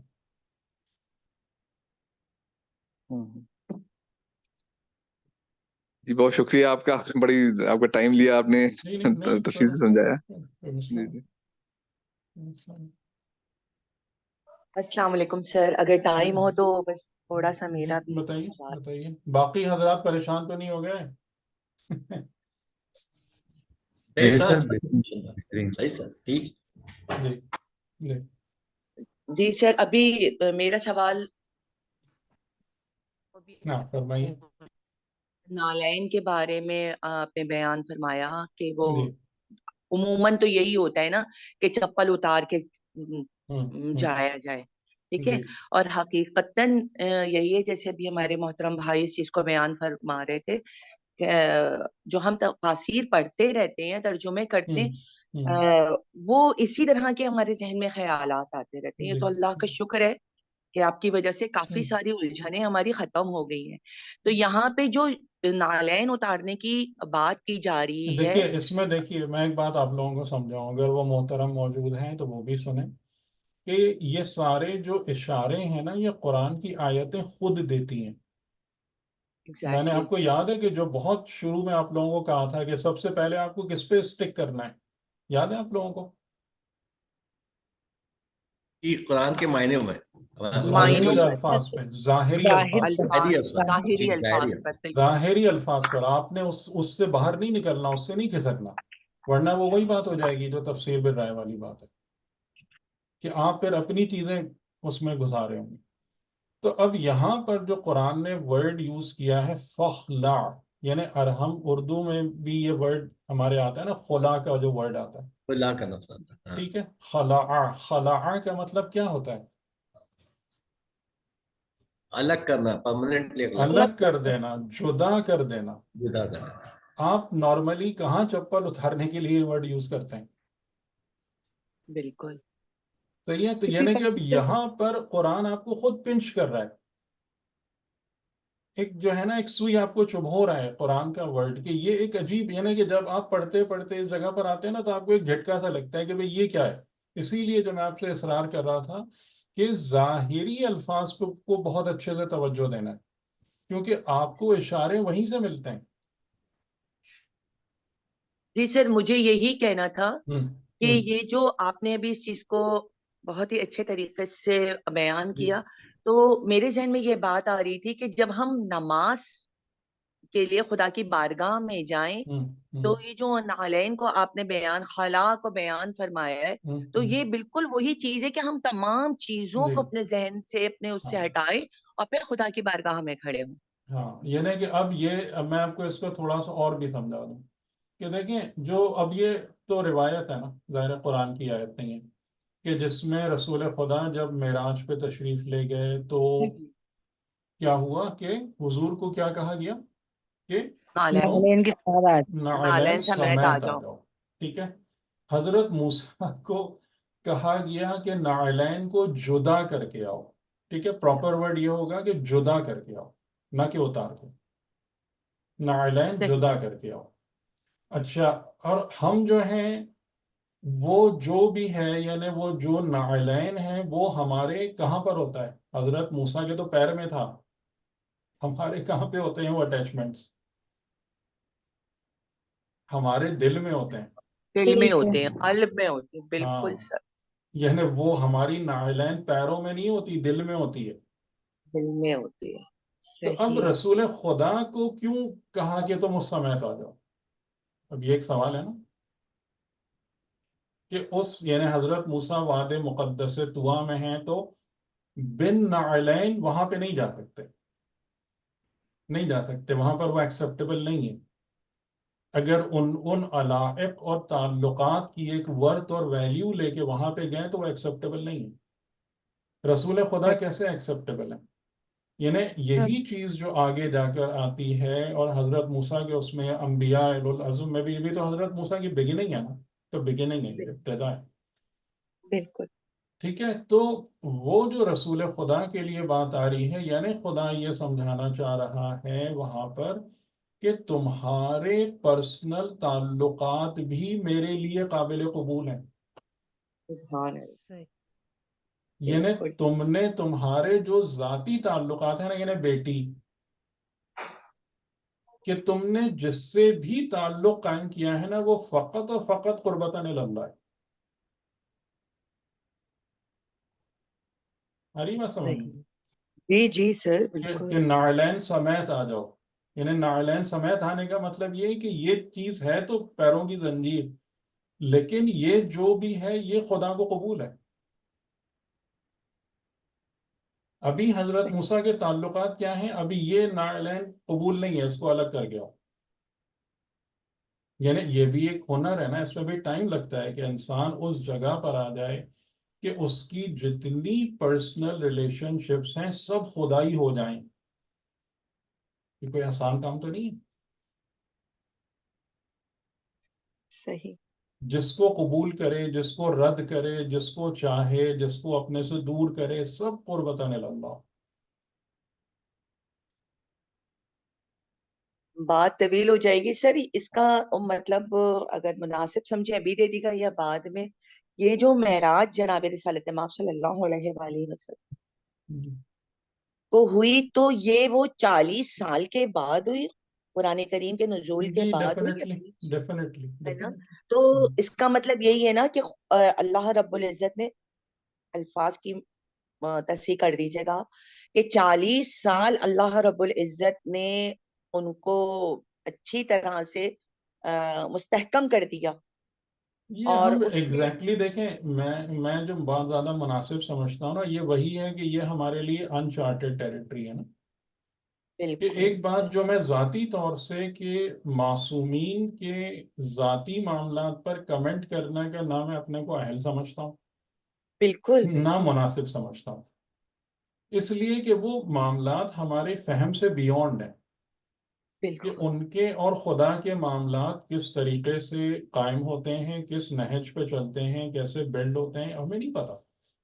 یعنی ہمیں اس کا نہیں پتا کہ جی حضرت عیسیٰ علیہ السلام جو ہیں وہ گہوارے میں کہہ رہے ہیں کہ میں نبی ہوں اور صاحب کتاب ہوں. حضرت موسیٰ اتنے عرصے کے بعد پہاڑ پہ جا کر یہ چیزیں ریسیو کر رہے ہیں. رسول خدا 40 سال کے بعد پہلی وحی کو ریسیو کر رہے ہیں. حضرت ابراہیم علیہ السلام لڑکپن میں چیزوں کو، مطلب نبوت اور رسالت کی چیزوں کو ایکسپیرینس کریں. اب یہ ان کے معاملات ہیں، لیکن ایک بات ہمیں پتہ ہے کہ جب بھی یہ ہستیاں ہیں، اور جو میں نے آپ کو کہا بھی تھا کہ ان کا جو انتخاب ہے وہ ملکوتی انتخاب ہوتا ہے، دنیا میں آ کے یہ انتخاب نہیں ہوتا. یعنی کہ یہ انتخاب دنیا میں آنے سے پہلے ہے. جس کو بھی خدا نے منتخب کیا اپنے نبی، رسول یا ولی کے طور پر، کہ جس کی زندگی کو خدا روز اول سے اپنے ہاتھوں میں رکھ کے چلاتا ہے، تو وہ انتخاب قبل از آمد دنیا ہے. صحیح. تو اس لیے میں ان چیزوں پر جو ہے نا، نہ اپنے کو اہلیت سمجھتا ہوں کہ مجھے کیا پتا ہے ان سب باتوں کا. نہیں نہیں، میرا مقصد یہ ہم، نہیں تھا، ظاہر ہے سوال ہم، ہی پیدا نہیں ہم، ہوتا کہ ہم ان کے اس ہم، پہ جائیں. ہم، وہ نالین، وہ عام جو وہ لکھی ہوئی چیزیں، اس کے اوپر جا کے بات کر رہی ہوں کہ مطلب خدا رب العزت نے ان ظاہر ہے وہ منتخب شدہ تھے، اور جی 40 سال کے بعد نزول قرآن ہوا، پھر معراج پہ گئے، تو اس لیے ان کے دل میں تو صرف خدا تھا، اور وہ اس لیے ان کو بلا لیا کہ تم جیسے ہو ہاں. اسی حال یعنی میں آ وہ جو ایک معیار ہے یہاں سے، وہی ہے نا کہ وہ جو ایک فرق ہے، یعنی کہ جی. انبیاء کے درجات میں بھی فرق ہے. بالکل کہ اس میں یعنی وہ تمام کی تمام چیزیں جو رسول اللہ سے ظاہر ہوئی ہیں وہ ڈیفینیٹلی سپرلیٹو ہیں. صحیح. آپ کے جو، یعنی اب جیسے ہم نے اسی چیز کو اگر ہم دیکھیں کہ جو حضرت موسیٰ علیہ السلام کو جو دو باتیں کہی گئیں کہ اپنے ہاتھ کو اپنے قلب تک پہنچاؤ اور اپنے بازوؤں کو سمیٹ کے رکھو، اور جس کی میں نے تھوڑی آپ سے تشریح کی کہ جس کی ضرورت پڑتی ہے ہر اس شخص کو جو لوگوں میں جا کے کام کرتا ہے. تو اس حوالے سے بھی یعنی کہ وہ جو اطمینان ہے لوگوں کے درمیان رہنے کے باوجود، وہ حضور کی زندگی میں سب سے زیادہ دکھتا ہے. وہ اطمینان و سکون جو ہے، یعنی جیسے مثال کے طور پر کہ بدر کے لیلۃ البدر کا جو واقعہ ہے کہ یعنی ظاہراً تو مسلمانوں کا کچھ تھا ہی نہیں، کہ وہ کامیاب ہونے والی تو کوئی بات ہی نہیں تھی. لیکن جب شام ہوئی، اگلے دن جنگ ہونا ہے، آپ نے امام علی علیہ السلام سے کہا کہ یہ سامنے درخت ہیں، دو درختوں کی طرف اشارہ کیا، اپنی چادر اتاری کہ یہ چادر ان درختوں پہ تان دو، باندھ دو. اور پھر اس کے بعد آپ نے ساری رات اس طریقے سے عبادت میں گزاری جیسے آپ اپنے گھر میں، جس طریقے سے اپنے گھر میں پوری شب عبادت میں گزارتے تھے، وہاں بھی اس میدان میں بھی. ٹھیک ہے، کہ جیسے کوئی فرق نہیں ہے اس چیز کا. پھر یہ کہ کبھی آپ نے کسی پر تلوار نہیں اٹھائی، کبھی کسی کو اپنے ہاتھ سے قتل نہیں کیا، جبکہ جنگوں میں آپ موجود تھے. اور یہ بھی امام علی علیہ السلام کا جملہ ہے کہ نہج البلاغہ کے اندر ہے کہ رسول خدا جنگ میں ان مقامات پر ہوتے تھے کہ جن مقامات پر ہونا بڑے سے بڑا بہادر اپنی شجاعت کا آخری کارنامہ سمجھتا تھا. اور ہم جب میدان جنگ میں پریشان ہوتے تھے تو رسول اللہ کے گرد پناہ لیتے تھے. تو یہ اسی چیز کا کمال ہے جو خدا حضرت موسیٰ کو کہہ رہا ہے. ٹھیک ہے سر، بہت شکریہ.